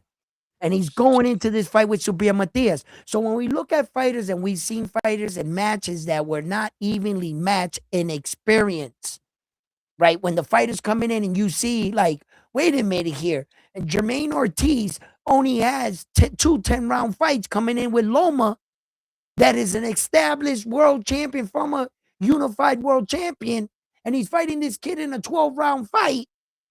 He has no 12-round fight experience. But that we cannot say here. You see, so that I could at least say, and he has gone the distance. He has experience in the 12 rounds as well. Outside the Cepeda, Sam Maxwell's probably his best one. Sam Maxwell, right here. Sam Maxwell had a couple of good ones. They KO'd him in the 7th round. The Cepeda fight is right. Smith was cut in that fight. Can you go back down, Edwin? Yes. To Sam Maxwell. Yes, right there. Smith was cut on both eyes. Both eyes. Headbutt. Ooh, that's listen, man. I'm telling you, Matias has to stay away from the headbutts. Yep. And then the Cepeda was right here, right underneath. And he KO'd him in the 5th round. Yeah, body shot. Sam Maxwell was a decent fighter. I can't remember who he's fought, but he had a big win against people. How about here? This is Sam Maxwell right here. Yeah. Dan, they could have picked a better picture for him. I know they could have picked a way better picture for him. Right? That was a little right after. Come on. You know what I'm saying? But I'm gonna go down to the where his career starts to pick off. Let's see here. Dalton Smith fight was right here. He came into that fight for 14-0. He stopped him in the 7th. He got he fought Sean McCombie? Yes, he did right here. McComb. Okay. Yep. And that was his last fight. McComb's for Scotland, but he's Sean quite average. Who's Sean McComb? Now McComb isn't a bad fighter. Right here. Ireland. Oh, I've seen him. I've seen him fight. So like Maxwell had a fight where he was getting well beat, like really well beat, and he ended up getting a knockout. But it kind of changed his career round. He was getting an absolute pasting off of somebody. Keep going up. Jesus, McComb is a good fighter. He's not bad. And that was the height of his career right there. And these are just the guys that 6-round, 4-round fights. But if you notice a name that he fought early or anything, but yeah, he wasn't. Can you go to the top? Who's that at the top? That record is crazy. 107 losses. That's my dude. That's a dedicated motherfucker. But he got 4 wins. He got 4 wins. That's a guy with a lot of perseverance. Where he from? Damn. He's some ready. No, 100 Blackbird. He ended his career with 180 losses. When do you say you need to start something new, a new hobby? Maybe Ibra Rihad. He sounds Algerian. he's know- 5'4.5". Do you know what's crazy about that? See the fights. He's only been knocked out 4 times, right? Yeah, So that's insane. That's crazy ratio. That's like almost 200 fights. He's got a 50% knockout ratio. Well, I guess he'll fight. He'll between fight when you every. yeah, he does. He'll He fight does. every second week at a point, but like he'll be getting like 6 and 8 grand to go in with these, like is what they call novices. But I think William Warburton's the very worst one. He's got like Okay, 200 and odd losses. out of the way. Let's check out how this losing streak. How I love impressive. I love looking these up and see who he knocked out, and I'm like, damn, whoever he knocked out, do they have a worse record than him, or they just got caught sleeping? Oh, wait. Yeah, let's see that. Let's see. Where's his knockouts at? It's right there, RTD. Yeah, right here. Oh, Carl Griffin got caught. Yo, salute to Bang Bang Boogie in the chat. Bang Bang Yo, he was Boogie. an undefeated fighter. That's he beat an crazy, undefeated bro. fighter. Imagine being undefeated. Yeah. Is it? If you put William Warburton, he's got like 300 losses up honey. Jesus Christ. This Mhm. losing streak Like is if you just look too at the names much. of all the guys, all guys that's coming through, like Tyrone Nuss was a 10 champion, Ryan Bob. That's Superstar too much. wins. That's just too much. Listen, guys, when I talk about sometimes on my channel, right, about guys fighting 4 times a year, right, and Naoya Inoue fighting 4 times a year, and why I put so much emphasis behind that, and then guys start saying, "Yo, Elwin, but fighting 2 times a year is good, right?" And I'm like, "Bro, take that soft ass shit somewhere else, right?" When where I come from, my legends, right? These guys were showing you how to fight. This is Mike Tyson's record, is who I want to bring up on board. Mike Tyson ended he's an American fighter. If you don't know who he is, it'd be crazy. You're watching a boxing show and you don't know who this guy is. But just in case, he ended his career with 50 fights, 44 I didn't knockouts, know Mike Tyson. I don't know. 7 losses, and he got knocked out 5 times, which remarkably, one of these 7 losses, the Jake Paul fight. It's fucking ridiculous that they Yeah, did that's fake. That's fake. That's fake as fuck, all right. But anyway, here, when they talk about guys fighting twice a year, once a year, or even like Naoya Inoue 4 times a year. Hey, Mike 4 times. Tyson, how many times did you fight a year? Let's count it. Mike Tyson started his career in 1985. 3-6, right? 85, right? That's 1 fight. 85, 2, 3, 4, 5, 6, 7, 8, 9, 10, 11, 12, 13, 14, 15. 15 times in 1985, Mike Tyson fought. Damn. 15 times. Mike Tyson, how many times did you fight the following year? That's 1985. Follow where it's highlighted in red, people. This is 1986. In the beginning, 111. The first month, Mike Tyson, how many times did you fight in 1986? 1, 2, 3, 4, 5, 6, 7, 8, 9, 10, 11, 12, 13, 87. 13 times in 86. So I don't want to hear this fucking 4 time, 3 time is too much shit. Yeah, When in I my agree. era- That a lot of these people has become soft. Soft. Soft is fucking baby shit. All right? All right? Hey, Mike Tyson was hey, Edwin. fighting. Can you look up a profile for me? His name is Eric Crumble. Eric Crumble. All right, hold on. Absolutely. Hold on. Yo, Eric Crumble is one of the most interesting profiles I've ever seen on BoxRec in my life. How are you spelling your Eric? ERIC, like candle. Like C, like candle? Yes, Like sir. that? Okay, what Eric what? Crumble. CRUMBLE. Crumble. Hold on. I fucking pressed the thing wrong. What the hell's going on? Oh, see what? What was it? Crumble. Crumble. There you go. You got it.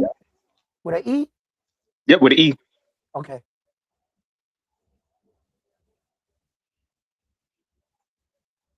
You see, That's my I see a dude. lot of I What? see a lot That's of my people. dude from Milwaukee, bro. Oh, they took out his picture. Damn, his picture was funny too.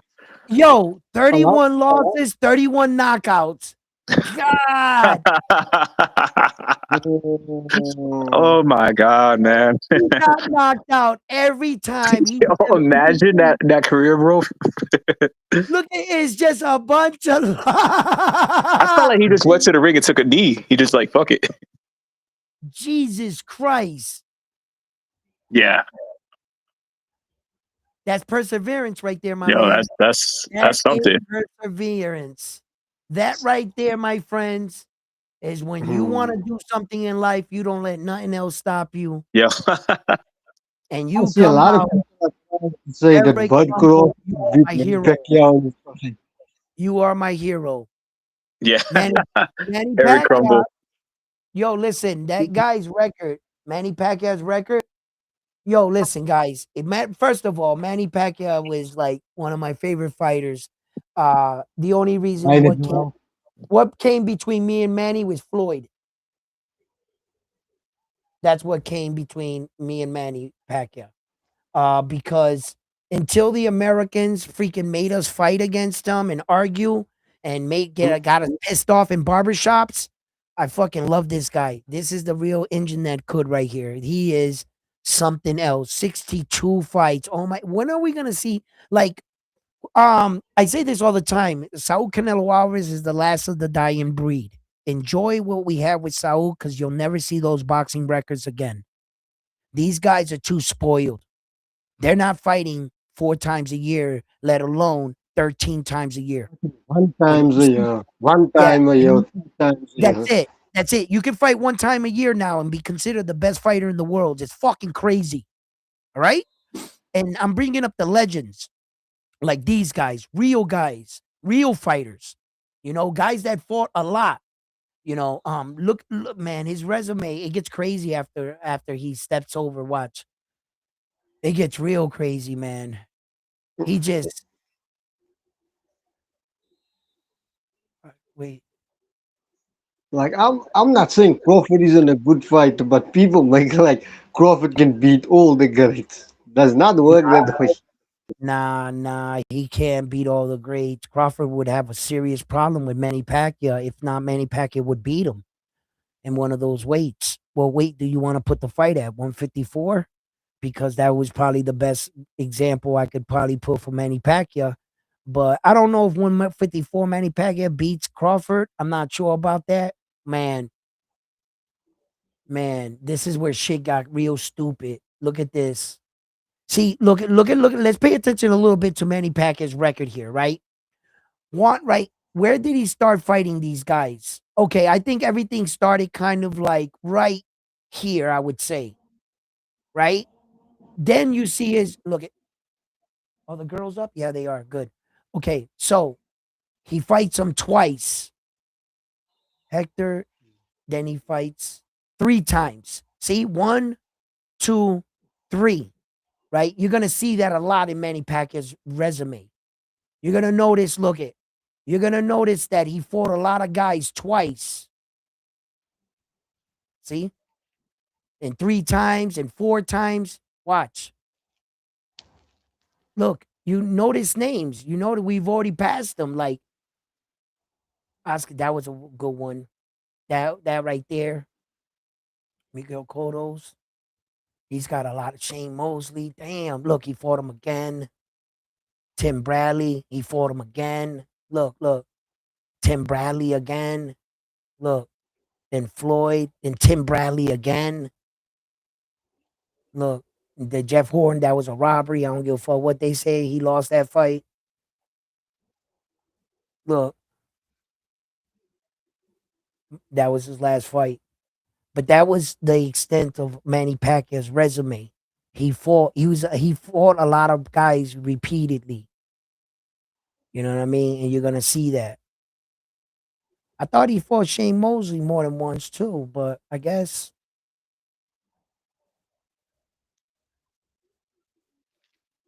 that was record. But he's an amazing fighter, man. An amazing fighter. And he fought a lot throughout his career early. You know what I'm saying? Margarito as well when he moved up. Huh?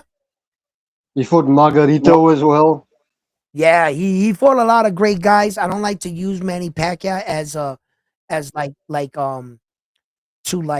point shit out with him because I don't like the people to think that I'm like taking shots at Manny Pacquiao or anything, and I don't want to use a legend right now to explain my point. So I stopped right there. But my point was that um, you know, there was a time where these guys fought a lot more and they were more active.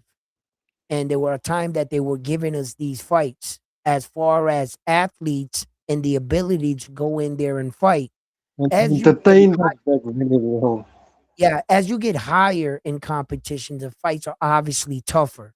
So I wouldn't expect you to fight 14 times a year. No, but at least three. If three or four can boil down from the 14 average fights you could have in a year, like Mike did, then three or four should be the standard.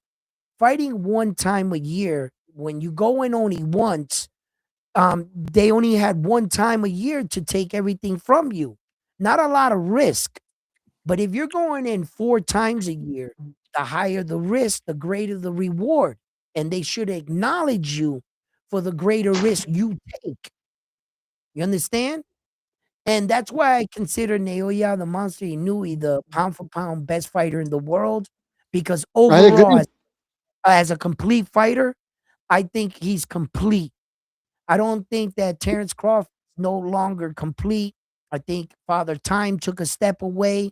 And since he announced his retirement and he's no longer in boxing, then I don't think that Usyk should be over Naoya Inoue because, first of all, Usyk's the heavyweight champion. That's not fair. That's the most prestigious belt in all boxing. They Second, only fought once this year. yeah, but second, how can you compare Usyk to Naoya Inoue when Usyk doesn't cut weight? You're the only division in boxing that plays by your own set of rules. You guys are not dehydrated. You never cut weight in your life. So to all the other divisions that cut weight and play by the weight cutting rule, Naoya Inoue is pound for pound over all of you. If you're not competing against me with the same set of rules, then you're out. You already got the most prestigious belt in all of boxing, the heavyweight championship. You already have that. You don't need any more status. The reason why we have the rest of the divisions and this award is to help out the rest of the divisions. You're already the man. You're the heavyweight champion of the world. There's no belt better than yours. So allow the rest of the divisions to live. And Anyway, should always be above them though, because he can do more in the ring than what Alexander Usyk can do. yes, no, as a complete fighter, that's why I have Naoya Inoue pound for pound because Agree. he style hi baby. Stylistically, he's better as a fighter. At when we break down fundamentals, footwork, ring IQ, we break down. Thank you. We break down like everything. A fighter as a overall picture, your speed, your power, your cat like reflexes. Usyk is not fighting like that. He's not fighting on that level. No, he's not. Usyk, what he's fighting as a superior heavyweight, though. As far as heavyweight men, his ability to move that big, and then dig this, they have the audacity to thank you. They have the audacity to call him a little heavyweight champion. And Usyk's a giant sized man. When you meet him, he's like 6'5". He's a Usyk freaking is giant size, man. he is. He's a giant. I'm like all of 5'8". To me, he's fucking huge. And then in this era, all of a sudden, here comes Dante Wilder, Chang, freaking Tyson Fury at 6'8", 6'6". You know what I'm saying? And these bigger guys, and you see Joshua, and then you wonder why they call him a little heavyweight. Then you're like, oh, that's why. Because in real life, Usyk's a big dude. He's a big heavyweight. He's big. He's a big man. And then, like, in this behemoth of a world, and like the heavyweight guys are getting bigger and bigger by the year, that when you notice and you see Chang, like that Chinese champion, and you see Dante Wilder, and you see Tyson Fury, and you see AJ, and then you're like, oh shit. Okay, yeah, you're a little heavyweight, I guess. And See, that's when, it. But see it, what I laugh at is, see when they say that he wouldn't be able to fight in the 50s and the 60s and the 70s and the 80s. Like, so Floyd Patterson and Alexander Usyk fought. Alexander Usyk is 3 inches taller and 40 pounds heavier. Like, heavyweights are 200 pounds max in the 60s, the 70s, the 80s. They were cruiserweights. right, like Tyson. Tyson was Like, all of 5'10", right? As a heavyweight, fighting giant sized dudes like Trevor Burbick and freaking, you know, them dudes, all of them were big. Mitch Green was big. Who wasn't Holmes was bigger than him. Like, who Usyk would wasn't make bigger than Tyson? And Tyson was really that dude, man. He was a Usyk when he won his world title weighed heavier than all the guys. yeah. You know who I thought was a real strong heavyweight? Remind me of Mike Tyson was Tua, that Hawaiian dude. Guy- Just always chat it in a world title fight. You guys ever see him? Like, yo, he was real strong, man. Like them little guys, them little old guys. Not like the big heavyweight guys, like the Brunos. You know what I mean? Like those guys were like big men. I think Bruno was like what, 6'6"? Nah, he's only about 6'3" as well. Was he? Like honestly, see if you go and look, if you look like Sonny Liston's about the only one in the 60s, the 70s, and the 80s that was bigger than Usyk. Oh What's yeah? one? Like Liston was 6'4", Usyk 6'3". Like Usyk weighed 230 odd pound for his world title fight. Right. Like Floyd Patterson weighed in at 189 pounds. No, He was a no, light heavyweight. Rocky Marciano was 185. Exactly. The Joe heavyweight Louis, 200 Oh, pounds. Dean No, Ball. but those are not real. Yeah. Those heavyweight guys, Rocky Marciano could not survive in our era. No, of course not. No, you can't. He's just too small of a guy. They were too small. When Rocky Marciano knocked out New Jersey Joe Rawway, what was his name? For the heavyweight champion. Walcott. Roca, yeah, him. When he knocked him out for that, you know exactly what I'm talking about. I'm just not good with names. That was for the heavyweight championship of the world. He was only 185 pounds. That they couldn't survive today. Nah, and they're saying that he's a small heavyweight. He's too small to handle they guys. Man, he beat the second biggest and the second heaviest heavyweight champion of all time in Tyson Fury twice. Yeah. Only Valuev's bigger. Well, It's like Deontay Wilder, right? And he's about to fight Deontay Wilder now, Usyk. So you're people like about to to. say a lot of dumb shit. Tyson Fury is his height is 6'9". He weighed 280 pounds when he fought Usyk. When he fought Usyk. Okay, wait, 69. let me see. Okay, how about this? Tyson Fury's heaviest weight he ever came into the fight when he got up to 170. In that one, he was 145. Let's see. I'm still going down. Hold on. Matter of fact, you guys could always do this shit with me. I don't feel like doing this by myself. You guys, bam, right here. Now we're going down. There's Teixeira right there. This is so who Sure, the heaviest will be Usyk 282. 262. There's 281 below it. Oh yeah, 281 is that one. The next time he fought him. Yep. He came in The 281. And then the he only came heavyweight that weighed more than that was Nikolai Valuev at that point. when they Yeah. fought for a world title. Look at this man. His record is 34 fights, 24 knockouts, 2 losses. He only lost technically to one man. Only one man in the planet beat him. He lost twice, but that's to the same guy. That's the same name.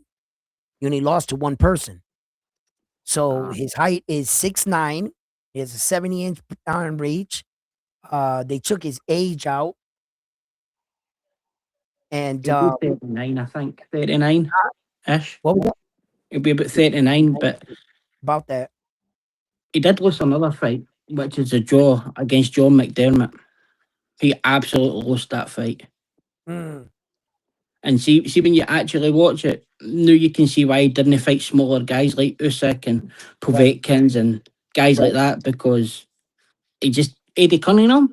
Did he fight him? And he put on his Tyson backside as well. Fury fucked a lot of Eddie, guys though. Tyson Fury ducked a lot of guys. What was Oh, that? Joe yeah. Louis, the bomber? That is the one you are talking about? Joe Louis? No, not Joe Louis. Joe Walcott. Joe Walcott was the Yeah. one that yeah, Joe Louis was a different fighter. Joe Louis is like the legend. Joe Walcott is in New Jersey. Joe Walcott, he's a legend himself, respectfully, but he's no Joe Joe- Louis. No. Yeah. And Yeah, even Joe Joe Louis Louis didn't weigh that much. Greatest American champions, defending defeating the That's German, which was the This is greatest so in no way, 19. no way. Joe Louis, yeah, he fought against Max Schilling, I think it was the guy's name, the German. His name was Max Schilling from Germany. Schmeling, yeah. And he beat him in New York City when it was like radios on the wear. But at the time in the 1940s, we were at war with Germany. So when that fight took place is one of the most historical matches in like boxing history. You know, when I talk about like sometimes some boxers, a very small percentage of boxers that become bigger than boxing, like Ali. That moment was bigger than boxing. They had the world tuned in. It was really us against them in the ring. The bad thing that Max Shelley got a bum rap for that, but if you have time, look him up. He was a decent human being. He really wasn't like so like I think he was like pushed into it because of who he was, but he helped a lot of people from what I heard. From the stories I looked up on Max Schilling, he wasn't a bad person, Oh, he'll but be Germany's greatest ever fighter. he was put into like Hitler's war. Like Hitler like was viewing him like he was the Got a cool. superior, What do you you think know. about Max Kellerman saying a lot of dumb shit? Who? Max Kellerman says the stupidest things I've ever heard. He says Mm, since Naoya came to Super Bantamweight, he hasn't KO'd anybody. no, he's Max Cunningham. You got to understand. Wait, before I get to Max Cunningham, let me just finish this. And that happened to be one of the greatest fights in boxing because of the moment. Joe Louis, what he did for our country in that day, that moment, that type of event was just he at that time in the 1940s, you had blacks and whites jumping around, hugging each other in joy. Like he brought a nation, a country together in a time we were in a bad place. That's what kind of shit he did for us in that fight. It was bigger than boxing. And as for Max Callingham, right? The problem with Max Callingham is this. I will never ever get up here and tell you that I know more about boxing than Max Callingham. I would be a fucking liar. That guy is a walking history book. He also had a fighter that was killed by another fighter in a violent act, um, a real despicable act, and I will never repeat the guy's name on my airway that killed Max Callingham's brother. Um, but I understand who Max Callingham is. He has a job. They pay his salary. ESPN puts a prop monitor in front of him and he has to read off of the screen.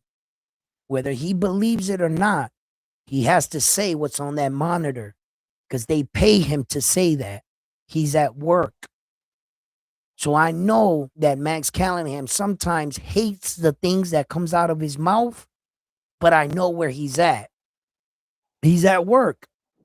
And Max Kellenham has never gotten what he did at one point in his career, and he fucked it up by going against Tom Brady.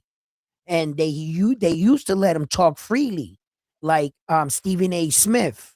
See, Stephen A. Smith, he reads off a prompt monitor half the time, but he can say what's on his mind because he's big enough Just to do that. Stephen A. Smith, he says what's on his mind. Yeah, but he reads off a prompt monitor too, Stephen A. Smith. Don't confuse it. He's at work too. But he can do a little bit off ad lib, not Max Kellenham anymore. You got to stick to the script, buddy. Because every time we let you walk off the leash, you went and said some ridiculous shit about one of the GOATs. Brady, man, that bit him in the ass bad, like really bad. They used to roast Max Kellenham. Football shouldn't have been his thing. Boxing's his thing. Then once upon a time, they took Max Kellenham, and it's because when they were allowing Max to talk freely, like on HBO and all that, that's when he made his name. That's when Max Kellenham was Max Kellenham. He was at the purists. And then the networks put a leash on that ass because he was too smart. He knew too much. So, and then they wanted to control that. So if whatever Max Kellenham talked, it would back him up what he used to be, right? Okay. They used that and put him on in front of a camera on ESPN and said, Max Kellenham, look straight into the camera and tell us that Manny Pacquiao is an 8th division world champion, write an article and do a whole thing on it. And they used him to push out that Manny Pacquiao was an 8th division world champion. And if you heard it from Max Kellenham on ESPN, the wide leading of sport, then it must be true. No one lifted an eyebrow. Nobody batted a lash because of who was saying it and on the platform you were saying it. No one even questioned it. Years later, here comes fucking young ass Edwin, all enthusiastic about boxing, arguing in boxing fucking barbershops and street corners and boxing gyms. Manny Pacquiao is an 8th division world champion until one guy stopped me in my tracks and said, did you ever bother to look it up, Edwin? I said, no. Max Kellenham said it on ESPN. I don't got to look up shit. That's Max Kellenham. He said, why don't you look it up, Edwin? That's a I lie. did my due diligence, looked it up. Boy, was I heartbroken. I was confronted with the truth. I had two choices.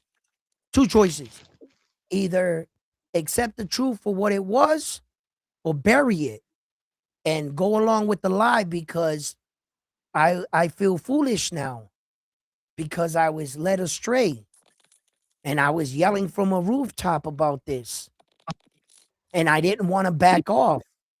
And Max Kellenham was the one that told me it. And from that moment, I learned a valuable lesson about reporting, about having a job, about being paid. And I learned the lesson that day. I learned that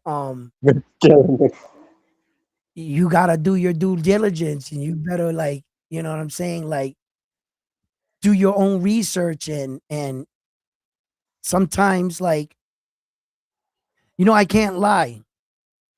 I can't lie about why a man does what he does. I'm gonna look you right in this camera right tonight on this thing right here and just hope that I can make the right decisions going forward. But if ESPN was to come to me tomorrow, say, here's 6 figures. We want you to read off this screen.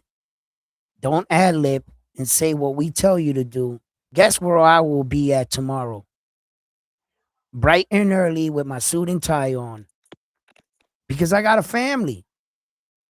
And then sometimes some of us are in a position where that we built something and we have options.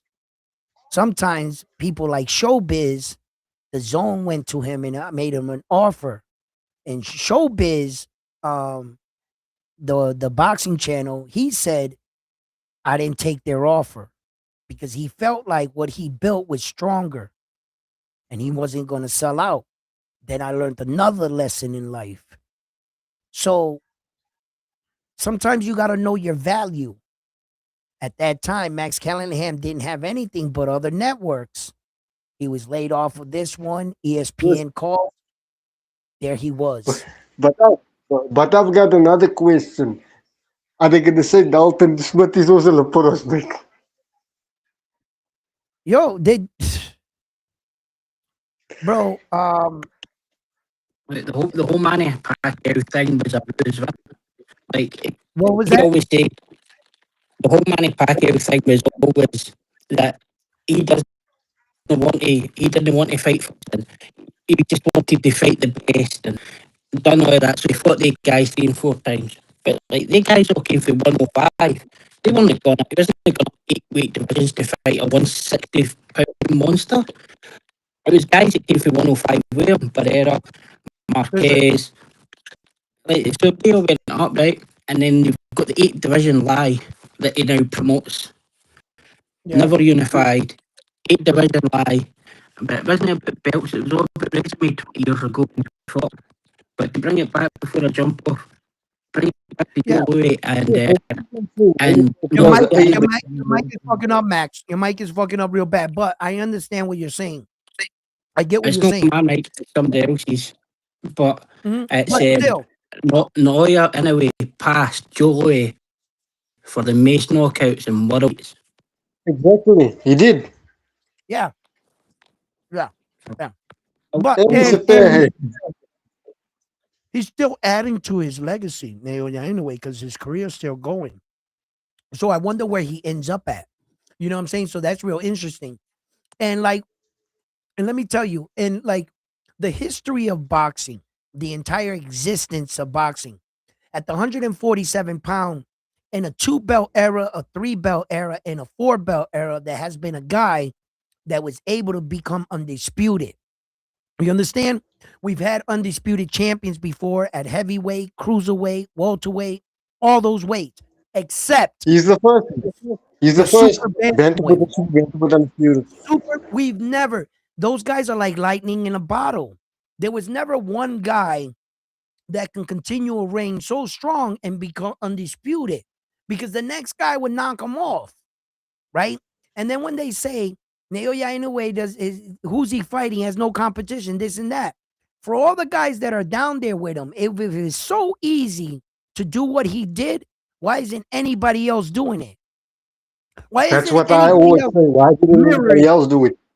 I don't see no one else even coming remotely close to mirroring what he's doing. So, look, if he is the first man to ever become undisputed in a division that has been around since boxing, brother, there's been multiple undisputed champions throughout all Look at divisions. featherweight. Look at featherweight. Nobody wants to unify there. No one's undisputed in featherweight. No, Do you know the last 2 and I unified believe, champions featherweight? Naoya Inoue is currently the only unified undisputed world champion, right? He's the Who only else has undisputed world champion. all 4 belts? No one. Nobody else. So what I mean like, and then in an era where the boxing world is teaching us right before our eyes, we will strip you if you don't take a mandatory fight. They stripped Terrence Crawford, they stripped Usyk, and they stripped Saul Canelo Alvarez, okay? And when Naoya Inoue is honoring the mandatory to avoid being stripped, they said he didn't fight nobody. What are you talking about? He fought the guy that was ordered to fight him. What we're talking about, we want these champions to do. But when he does it, all of a sudden it becomes a negative. What do you want him to get stripped to fight a money fight? He doesn't do that. And He Shakur, fights the and next man up. Shakur, It's crazy. Shak- It's crazy. Shakur gets glazed for beating Zapata, and he was also a mandatory. But they don't keep the same energy, boy. You know. No, they don't. No, they don't. They call Alan David Picasso a prospect, right? They call him a He had prospect, to and pay the record. They both were 32-0. it's crazy, right? It's crazy to think about. And they don't want to give him credit for that. But and then what they want to do is they want to give David the Monster Benavidez credit for fighting David Morrell, but you don't call Exactly. Morrell a prospect. And You know, Morel he had had, he had under double digits. yeah, no. Morrell had an interim belt. Morrell wasn't even in double digits in fights. Alan David Picasso's record was way better and had more experience than Morrell. Morrell was moving up a weight division to fight him. He was acclimating to a fight, and everything that you guys are saying, but you're not giving credit to Alan David Picasso's #1 mandatory spot. Benavidez They're gets like, glazed for claiming they're not somebody even already. acknowledging it. They're not even acknowledging it. You know what they're trying to do in order to sell it to you, to make it sound bad? They'll use the word prospect. How the fuck is he a prospect if he's the #1 mandatory? If we go by that logic, then Dalton Smith is also a prospect, but you don't hear them Now, calling him a Dalton Smith is a prospect. prospect for Subriel. Next thing you know, Dalton Smith was going to become a prospect. Thank you for saying that. That's what's going to happen if we allow this shit. But and then Ryan Garcia can come off of a loss and become the It's like #1 for a man, world title. get a title shot to Mario Barrio, and this is boxing, people. Hit that But like yeah, they button. don't complain about that. They don't say, oh, Barrios must fight the #1 guy. No, they fine with it. Yeah, they're fine with it. So look, guys, man, we got a lot of boxing to talk to, but I want to eat my dinner and I want to catch up with my wife, and then I want to celebrate New Year's and bring it in right. I hope you guys had an amazing time here at Round One Sports Talk. Thank you for tuning in, talking boxing with me tonight. See if we can get these likes up over 100 on this video. I want to get that to be my goal. Share the video, subscribe to the channel, and thank you for the fans that have become Round One Sports Talk members. My man today, my guest, thank you for coming on. Can you want to say your name? My name is Amin. Amin, my man. Thank you for coming on today, sharing boxing, talking with us, chatting, and everybody else. From me to you, I'll see you guys when? Next year. On the next one on here on Round One Sports Talk. You guys have an amazing night. Drive safe, You and more importantly, get home to your family. I mean, good night, brother.